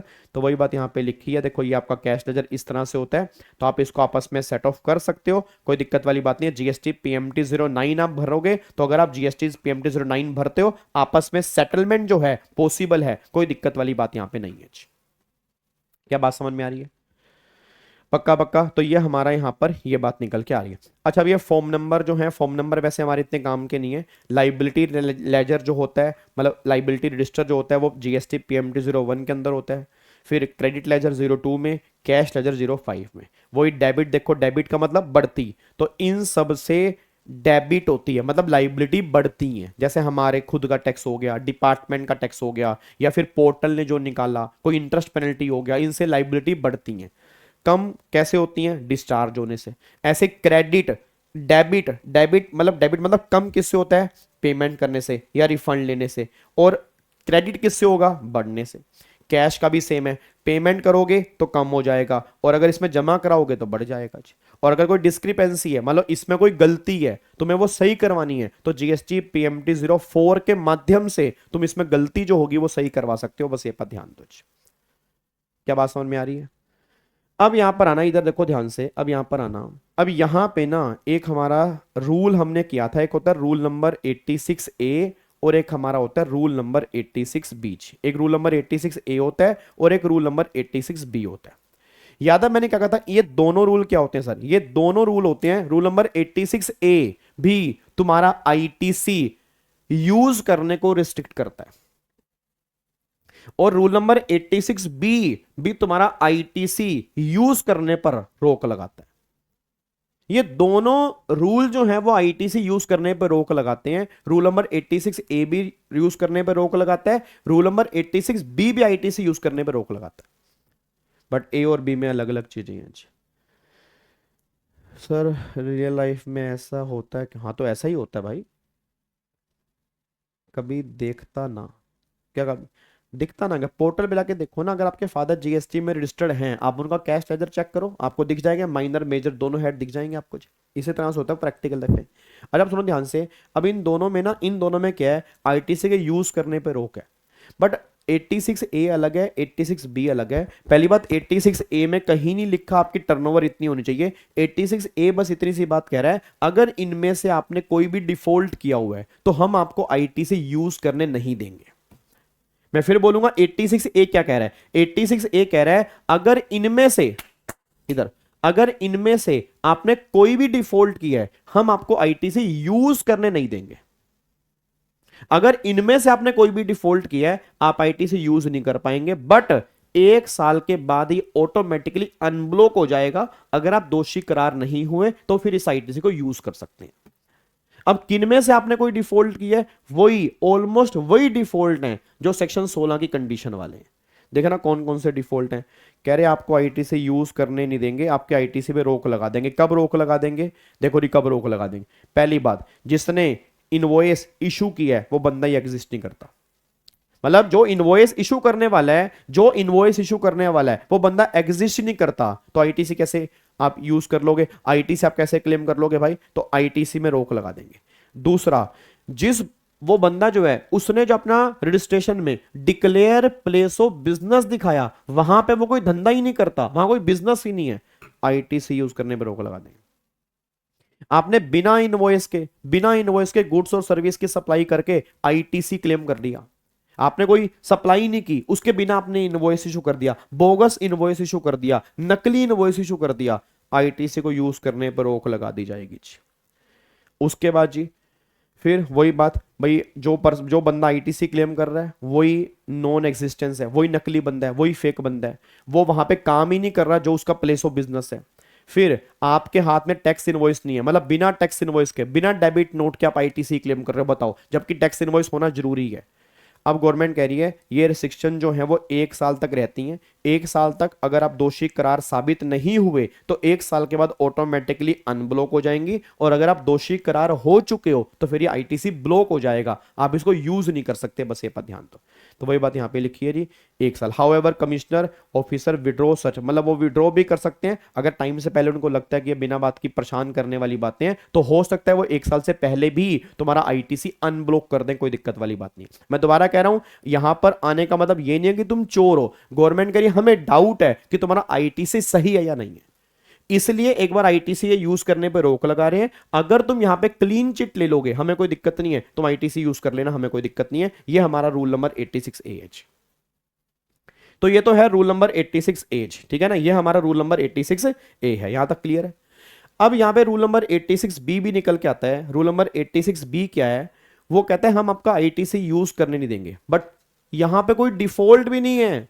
ओए ओ लाडले सुन मेरी बात, लेडीज एंड जेंटलमैन, जितने बच्चे मेरे सामने बैठे हैं सुने आप ध्यान से, मैं कहना क्या चाह रहा हूं। आपने भाई साहब कोई डिफॉल्ट भी नहीं किया, फिर भी गवर्नमेंट कह रही है आईटीसी यूज करने पे रोक लगा देंगे, बट सारा नहीं, तुम अपनी लाइबिलिटी का 99% क्रेडिट लेजर से यूज कर सकते हो, 1% पेमेंट तुम्हें कैश लेजर से करनी पड़ेगी। 1% पेमेंट तुम्हें अपनी लाइबिलिटी कैश लेजर से पे करनी ही पड़ेगी। 99% तुम यूज कर सकते हो क्रेडिट लेजर से, बट 1% पेमेंट तुम्हें कैश में करनी पड़ेगी। क्यों? गवर्नमेंट करी हमारी मर्जी, हमें करना है ऐसा, बट हर केस में नहीं। अगर तुम्हारी महीने की सेल 50 लाख से ऊपर है, अगर तुम्हारी महीने की सेल 50 लाख से ऊपर है तो हमें डाउट है भाई कोई घपला वपला हो रहा है, तो जितनी तुम्हारी जीएसटी की लाइबिलिटी बनती है उस लाइबिलिटी का 99% तुम आईटीसी यूज कर सकते हो, बट 1% लाइबिलिटी कैश में पे होगी, बस ये बात ध्यान दो, क्योंकि हमें डाउट हो रहा है। तुम्हारी महीने की सेल 50 लाख से ऊपर है तब ये रूल तुम्हारे ऊपर एप्लीकेबल हो जाएगा, बस ये बात ध्यान दो। तो देखो रूल नंबर 86B, अगर तुम्हारी taxable supply other than exempted और जीरो रेटेड, अगर आपकी महीने की, साल की नहीं, महीने की 50 लाख से ऊपर है, और अगर 50 लाख तक है तो ये एप्लीकेबल है ही नहीं। अच्छा, अब क्या रिस्ट्रिक्शन है, क्या आपके ऊपर प्रोहिबिशन लगाई जा रही है कि आप अपनी लाइबिलिटी का 99% ही क्रेडिट लेजर से यूज कर पाएंगे, 1% लाइबिलिटी तुम्हें कैश लेजर से ही देनी होगी। बट ये रूल नंबर 86B एप्लीकेबल नहीं होगा कब? अगर तुम पिछले 2 साल से इनकम टैक्स 1 लाख से ऊपर दे रहे हो तो गवर्नमेंट बोलेगी जेन्युइन केस है, कोई बात नहीं, तुम सारी लाइबिलिटी क्रेडिट लेजर से यूज कर सकते हो, कोई रिस्ट्रिक्शन नहीं है अगर तुम्हारा इनकम टैक्स पिछले 2 साल से 1 लाख से ऊपर है। या फिर गवर्नमेंट कह रही है तुमने 1 लाख से ऊपर का आईटीसी रिफंड क्लेम किया तुमने पिछले साल, मतलब 1 लाख से ऊपर का तुम्हें आईटीसी का रिफंड मिला है, तो गवर्नमेंट ने सब कुछ चेक करके दिया होगा, जेन्युइन केस है, कोई दिक्कत नहीं। या ऑलरेडी तुम 1% अपनी लाइबिलिटी का पेमेंट कैश में कर चुके हो, भाई इस फाइनेंशियल ईयर में जो भी तुम्हारी लाइबिलिटी है उसका ऑलरेडी 1% तुम कैश में पे कर चुके हो, तो भी कोई दिक्कत वाली बात नहीं है। अब और रिस्ट्रिक्शन तुम्हारे ऊपर एप्लीकेबल नहीं है। या गवर्नमेंट कह रही हम तो ऑनेस्ट हैं, हम तो ईमानदार हैं, हमसे सच्चा इंसान कोई है ही नहीं, हम तो बिल्कुल स्वच्छ इंसान है, तो हमारे ऊपर ये रिस्ट्रिक्शन एप्लीकेबल नहीं है। Government department, local authority, PSU, statutory body, इन पे कोई भी रिस्ट्रिक्शन एप्लीकेबल नहीं होगी, रूल नंबर 86B की, बस ये पर ध्यान दो। अब ये तुम्हारे एग्जाम में बहुत बार क्वेश्चन बन चुका है। 50 लाख तक है तब तो कोई दिक्कत नहीं है, 50 लाख से ज्यादा है तब गवर्नमेंट कह रही 99% क्रेडिट, 1% लाइबिलिटी जो पेमेंट करनी पड़ेगी कैश में। बट अगर इन चारों में से कहीं पर भी कवर हो जाते हो फिर रूल नंबर 86B तुम्हारे हाथ में एप्लीकेबल नहीं है। क्या बात समझ में आ रही है? हाँ जी, हाँ जी, उधर ही खत्म करेंगे, ऑब्वियस सी बात है, उधर ही खत्म करेंगे। डन? क्या इसको लॉक कर दें? क्या इसको हम लॉक कर सकते हैं? पक्का पक्का नहीं। तो ये हमारा रूल नंबर 86B है। अच्छा, ये ग्रीन कलर की जो अमेंडमेंट है ये इस चैप्टर की अमेंडमेंट नहीं है, ये चैप्टर जो है वो रिटर्न ऑफ इनकम वाले चैप्टर की अमेंडमेंट है, तो मैंने यहाँ पे डाली हुई है यहीं पे, बट इसका अमेंडमेंट ये नहीं है, वो अगला टॉपिक जो रिटर्न है उसकी अमेंडमेंट है, ठीक है। अब यहाँ पे आ जाओ जी, इस चैप्टर का last section, that is section number 50, जिसमें से इस बार एग्जाम में क्वेश्चन बन चुका है, मुझे उम्मीद नहीं है दोबारा से बनेगा, बट फिर भी क्या पता, इसमें छोटी छोटी 1-2 अमेंडमेंट आई हैं तो क्या पता उसमें से क्वेश्चन दोबारा से बन जाए। वैसे बन चुका है, बट फिर भी कोई बड़ी बातें दोबारा से उसमें देखने को मिल जाएगी। अब ये सेक्शन 50 क्या है, एक बार सेक्शन 50 देखो। 50 बिल्कुल सिंपल सा है। 50 कह रहा है कि अगर किसी पर्सन ने जीएसटी टाइम पर पे नहीं किया या कम पे किया या जीएसटी नहीं दिया तो उस पर इंटरेस्ट लगेगा, या अगर आपने ITC wrongly availed and utilise किया तो आपके ऊपर इंटरेस्ट लगेगा। आपने आईटीसी रोंगली अवेल्ड किया बट आपने यूज नहीं किया उसको, तब इंटरेस्ट नहीं है। रोंगली अवेल्ड एंड यूटिलाइज, तब इंटरेस्ट लगेगा। तो पहले बात, जीएसटी की पेमेंट में कोई डिफॉल्ट है तब इंटरेस्ट है। दूसरा, आईटीसी अवेल्ड एंड यूटिलाइज है रोंगली, तब इंटरेस्ट है। सर रोंगली का मतलब आपने 17.5 वाला आईटीसी लेके यूज कर लिया, जबकि 17.5 में तो आईटीसी ब्लॉक होता है। आपने डिफॉल्ट कर दिया ना 17.5 में, आपने मोटर कार पे आईटीसी ले लिया, मोटर कार पे तो आईटीसी मिलता ही नहीं है। कैटरिंग, ब्यूटी ट्रीटमेंट, इस पे आईटीसी मिलता नहीं है, आपने लेके यूज भी कर लिया, सेक्शन 50 का इंटरेस्ट है।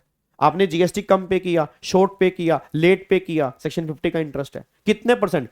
इसमें अगर आप एक्ट चेक करोगे, एक्ट में लिखा है 24% से ऊपर नहीं लगेगा आईटीसी वाले केस में, बट 24 से ऊपर नहीं लगेगा। अभी जो रेट चल रहा है वो 18% चल रहा है, चाहे वो जीएसटी की बात करूंगा चाहे मैं बात करूंगा आईटीसी की। तो सिंपल सी बात है, चाहे आईटीसी की बात हो चाहे जीएसटी की पेमेंट की बात हो, इंटरेस्ट जो है वो 18% पर एनम के बेस पे कैलकुलेट करना है। 24% वाला कोई रेट अभी एप्लीकेबल नहीं है, जो करंट रेट है वो 18% पर एनम है। अच्छा अब देखो यहां पर जी, अगर payment within due date कर दी, कोई डिफॉल्ट, कोई इंटरेस्ट नहीं है। अगर पेमेंट आपने की है ड्यू डेट के बाद, तो मैंने 2 केस बताए थे, पेमेंट आपने की ड्यू डेट के बाद बट आपने रिटर्न जो फर्निश की है वो प्रोसीडिंग स्टार्ट होने के बाद की है। सॉरी यहां पे बिफोर आएगा यार, यहां पे चेंज कर लेना, यहां पर बिफोर आएगा। आपने जो रिटर्न भरी है बिफोर प्रोसीडिंग, मतलब डिपार्टमेंट की प्रोसीडिंग स्टार्ट होने से पहले आपने रिटर्न भर दिया, या डिपार्टमेंट की प्रोसीडिंग स्टार्ट होने के बाद आपने रिटर्न भरी है। अब एक बात बताओ, तुमने डिपार्टमेंट की प्रोसीडिंग स्टार्ट होने से पहले ही रिटर्न भर दी तो गवर्नमेंट कहती है तो अच्छा काम है। अच्छा काम है तो जो इंटरेस्ट लगेगा वो नेट जीएसटी लाइबिलिटी पे लगेगा। नेट का मतलब होता है आईटीसी माइनस करने के बाद जो जीएसटी लाइबिलिटी बची उस पे इंटरेस्ट लगेगा। बट अगर आपने रिटर्न भरी है प्रोसीडिंग स्टार्ट होने के बाद, मतलब डिपार्टमेंट की इंक्वायरी स्टार्ट होगी, डिपार्टमेंट तुम्हारे घर में आ गया, उसके बाद तुम रिटर्न भर रहे हो, भाई फिर निबक्शा आएगा, फिर तुम्हारा इंटरेस्ट ग्रोस लाइबिलिटी पे लगेगा, कोई आईटीसी माइनस नहीं होगा जी। और कब से लगेगा जी? जब पेमेंट करने की ड्यू डेट होती है उसके अगले दिन से लेके जब तक तुम पेमेंट करोगे वहां तक का इंटरेस्ट एप्लीकेबल होगा। इसका क्वेश्चन भी हम होपफुली कल वाली क्लास में डिस्कस करेंगे, सेक्शन 50 का, कि क्वेश्चन किस तरह से बन सकता है। तो पहले इतनी बात ध्यान दो, अगर मैंने रिटर्न भर दी प्रोसीडिंग स्टार्ट होने से पहले, फिर तो नेट लाइबिलिटी पे लगेगा आईटीसी माइनस करने के बाद। और अगर मैंने रिटर्न भरी है प्रोसीडिंग स्टार्ट होने के बाद, फिर लगेगा ग्रोस लाइबिलिटी पे बिना आईटीसी माइनस किए। बस ये पर ध्यान दो। अब यहां पे 2 क्लैरिफिकेशन आई है। पहली क्लैरिफिकेशन ये है, जब मैं कहता हूं इंटरेस्ट लगेगा नेट का मतलब होता है आईटीसी माइनस करने के बाद। नेट का मतलब क्या होता है? आईटीसी माइनस करने के बाद। जैसे एक बात बताओ, मेरा लाइबिलिटी थी 5 लाख की, बहुत ध्यान सुना, मेरी लाइबिलिटी 5 लाख की थी, 2 लाख का आईटीसी था, 3 लाख की मेरे को नेट पेमेंट करनी थी, 3 लाख की मेरे को नेट पेमेंट करनी थी। ये नेट पेमेंट मुझे करनी कैसे थी? कैश। ये पेमेंट कैसे करनी थी? कैश। इसमें कोई डाउट तो नहीं है। अब बहुत ध्यान सुनना जी, जनवरी के महीने की पेमेंट होती है 20 फरवरी या उससे पहले, क्योंकि पेमेंट होती है अगले महीने की 20 तारीख या उससे पहले। पेमेंट होती है अगले महीने की 20 तारीख या उससे पहले, तो जनवरी के महीने की पेमेंट होती है 20 तारीख या उससे पहले, मतलब 20 फरवरी या उससे पहले। ठीक, 18 फरवरी को मैंने अपने कैश लेजर में बैलेंस ऐसे ही जमा करवा दिया था कि पेमेंट करनी है तो मैं जमा करवा देता हूं, और पेमेंट मैंने कैश लेजर में डाल दी थी 5 लाख। 5 लाख मैंने कैश लेजर में डाल दी थी, बैलेंस पड़ा था कैश लेजर। अब क्या हुआ, 20 फरवरी को पेमेंट करनी थी, मैं पेमेंट करना भूल गया, और मैंने पेमेंट की 25 फरवरी को। पेमेंट कब की? 25 फरवरी को। अच्छा, 2 लाख तो आईटीसी था, 3 लाख मेरे को करनी थी कैश में, तो कायदे से मैंने पेमेंट करने में डिले किया, क्योंकि 20 तारीख को करनी थी कि 25 को डिले किया, गवर्नमेंट करी कोई दिक्कत नहीं है, हम कोई इंटरेस्ट एप्लीकेबल नहीं करेंगे, क्योंकि तेरा कैश लेजर में बैलेंस ऑलरेडी पड़ा हुआ था रिटर्न भरने की ड्यू डेट या उससे पहले। तो गवर्नमेंट ये बात कहना चाह रही है कि अगर तुम्हारा कैश लेजर में बैलेंस ऑलरेडी पड़ा हुआ था ड्यू डेट या उससे पहले, बट पेमेंट तुमने ड्यू डेट के बाद की है, हम इंटरेस्ट माफ कर देंगे, कोई दिक्कत वाली बात नहीं है, क्योंकि हमारा पैसा सेफ था। तुम्हारा पैसा कैश लेजर में ना होता फिर हमें डाउट होता कि भैया पता नहीं पैसा है नहीं है, देगा नहीं देगा, तब इंटरेस्ट की बात होती। जब ऑलरेडी तुम्हारा पैसा कैश लेजर में था, पेमेंट चाहे तुमने बाद में की है, इंटरेस्ट एप्लीकेबल नहीं करेंगे, बस ये बात ध्यान दो। तो अगर आप यहां पे चेक करोगे देखो वही है, any amount credited to E cash ledger before the due date but debited for the tax payment after the due date, interest is not consider if it is remain in the ledger from the due date until it debit. मतलब तब तक तुम्हारे पास पैसा पड़ा हुआ था वहां पे, तो उस केस में कोई भी इंटरेस्ट यहां पे एप्लीकेबल नहीं होगा, क्योंकि पैसा कैश लेजर के अंदर पड़ा हुआ है। कोई दिक्कत वाली बात तो नहीं है। पहला पॉइंट तो ये है, पहला पॉइंट तो यहां पर ये निकल के आ रहा है। अगर बैलेंस कम है तो जितना डिफरेंस है उस पर इंटरेस्ट लगेगा जी, जितना डिफरेंस है उस पर इंटरेस्ट यहाँ पे एप्लीकेबल होगा। अगर बैलेंस कम है तो फिर डिफरेंस के ऊपर इंटरेस्ट एप्लीकेबल होगा, बस ये बात ध्यान दो। मान लो यहाँ पे 3 लाख है, बैलेंस 2 लाख पड़ा था, तो 1 लाख पे इंटरेस्ट एप्लीकेबल होगा, क्योंकि ऑलरेडी 2 लाख रुपए तुम्हारे कैश लेजर में था। मतलब जितना बैलेंस कैश लेजर में ड्यू डेट से पहले था उस पर इंटरेस्ट नहीं है, जितना नहीं था उस पर इंटरेस्ट एप्लीकेबल होगा, बस ये बात ध्यान दो। अब यहाँ पे आओ, अब ये सेकेंड क्लैरिफिकेशन क्या है? सेकेंड क्लैरिफिकेशन आईटीसी के रिगार्डिंग है। सेकेंड क्लैरिफिकेशन जो है वो आईटीसी के रिगार्डिंग। याद है मैंने क्या बोला कि सेक्शन 50 का इंटरेस्ट सिर्फ जीएसटी पे नहीं है, आईटीसी पे भी है। मतलब अगर ITC wrongly availed and utilise है तो उस पे भी गवर्नमेंट कह रही सेक्शन 50 का ही इंटरेस्ट है। अब क्या हुआ, मान लो गवर्नमेंट कहती है आपने आईजीएसटी का क्रेडिट रोंगली अवेल कर लिया था 60,000 अवेल कर लिया था, ठीक है, और इसको आपने यूज भी कर लिया था, रोंगली अवेल्ड भी कर लिया था और आपने यूज भी कर लिया था, ठीक है।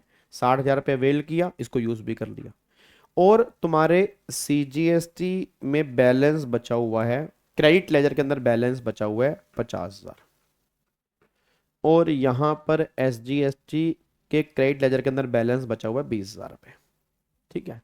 अब मेरा क्वेश्चन ये है, आपने अवेल कितना किया था जी?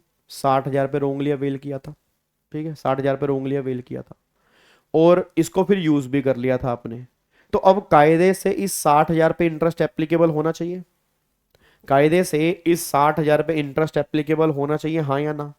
पे आपने 60,000 पे रोंगली अवेल किया एंड आपने यूज भी कर लिया, तो कायदे से 60,000 पे इंटरेस्ट एप्लीकेबल होना चाहिए, बट गवर्नमेंट करी नहीं करेंगे। गवर्नमेंट करी ऑलरेडी सिर्फ आईजीएसटी नहीं, तेरे टोटल क्रेडिट लेजर में अगर इतना बैलेंस ऑलरेडी बचा हुआ है, ऑलरेडी इतना बैलेंस था, देखो 60 था ना, 70 तो यहां पर पड़े ही है, तो 70 तेरे पास क्रेडिट लेजर के अंदर बैलेंस पड़ा हुआ है, तो हमें कोई रिस्क नहीं है, हम चाहे वहां से भी उठा सकते हैं, हमें कोई रिस्क नहीं है। तो क्योंकि ऑलरेडी 70,000 पे, और ये बिल्कुल जेन्युइन है, ये फेक नहीं है, ये रोंगली अवेल्ड नहीं है, तो गवर्नमेंट कह रही ऑलरेडी 70,000 पे यहां पर पड़े हुए हैं और तूने 60 रोंगली अवेल्ड यूज किया, हम इंटरेस्ट माफ कर देंगे, हम इंटरेस्ट की बातें यहां पे नहीं करेंगे, ऑलरेडी यहां 70 बैलेंस। सर अगर यहां पे मान लो सिर्फ 50 होता तो फिर 10,000 पे इंटरेस्ट एप्लीकेबल हो जाता। तो मतलब गवर्नमेंट कह रही जितना आपने रोंगली अवेल्ड यूज किया, अगर आईजीएसटी, सीजीएसटी, एसजीएसटी इन तीनों को मिलाकर उतना बैलेंस ऑलरेडी तेरे लेजर में था, उतना बैलेंस ऑलरेडी तेरे लेजर में पड़ा हुआ था, तो उस पे फिर इंटरेस्ट एप्लीकेबल नहीं होगा। रीजन क्योंकि वो बैलेंस तुम्हारे यहां पर बचा हुआ है, उसके जितना बैलेंस नहीं था उस पे फिर हम इंटरेस्ट एप्लीकेबल कर देंगे, बस ये पर ध्यान दो। तो यहां पर वही कहना चाह रहे हैं, for the interest calculation, for the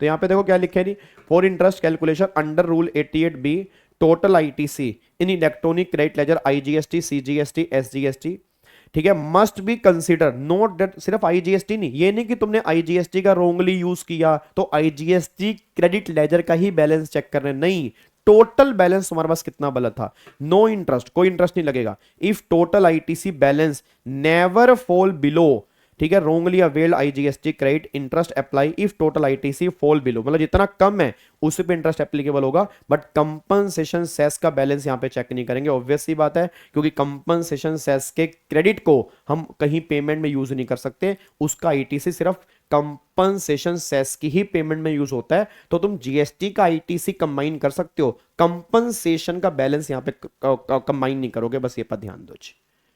क्या बात मेरी समझ में आ रही है? बट सर सीजीएसटी एसजीएसटी आपस में यूज नहीं कर सकते तो भी इंटरेस्ट या नहीं लगेगी, क्योंकि आईजीएसटी में तो यूज कर सकते हैं ना, आईजीएसटी की बात हो रही है यहाँ पे, आईजीएसटी में तो यूज कर सकते हैं ना भाई, आईजीएसटी में तो कर सकते हैं, आईजीएसटी में तो सीजीएसटी भी हो सकता है, आईजीएसटी के अंदर एसजीएसटी भी हो सकता है, तो उसमें तो कोई दिक्कत वाली बात ही नहीं, और यहाँ पर बात ही आईजीएसटी की हो रही है। ठीक है जी, तो ये क्लैरिफिकेशन यहाँ पे निकल के आई है। अब ये पूरा चैप्टर पेमेंट का है। अब आपने एक काम करना है, अभी आधा घंटा लगाओ, दोबारा से एक बार रिवीजन कर लो। देखो मैं आपको बार बार कह रहा हूँ सर, जीएसटी पूरे में से पूरे नंबर लाने की कोशिश करनी है हमें, इतना अच्छे से रिवाइज करना है, इतने क्वेश्चन करने हैं। अभी बहुत सारे आपके दोस्तों को पता नहीं, देखो अब बच्चे कम होते जा रहे हैं ना, मैं वही कह रहा हूं बच्चे उतने ही पास होने हैं सर।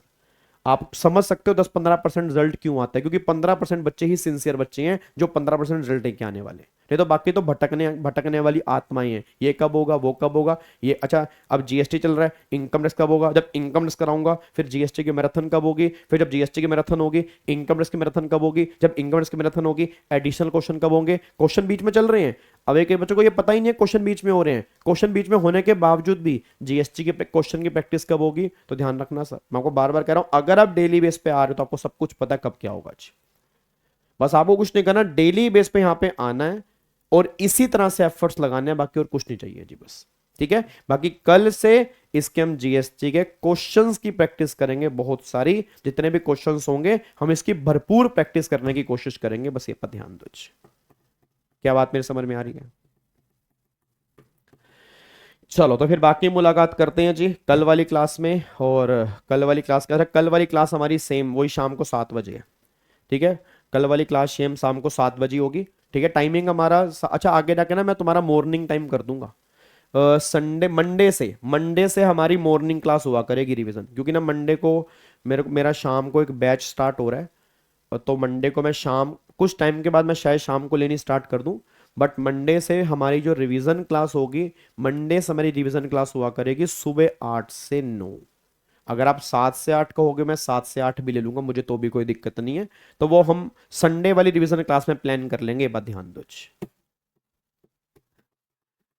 ठीक है, चलो ओके री, bye bye, tata, thank you so much, Jai Hind, God bless you, love you. और हाँ, सुबह 5 बजे कहोगे बेटा 5 बजे ले लेंगे, मेरे को चैलेंज मत दिया करो, तुम अपना देख लो कि तुम्हें सुबह कितने बजे चाहिए, मेरे को चैलेंज मत दिया करो। तुम 3 बजे कहोगे मैं 3 बजे लूंगा, बट कम से कम बच्चे यहाँ पर बैठे हो। ठीक है, चलो bye bye, take care, thank you so much.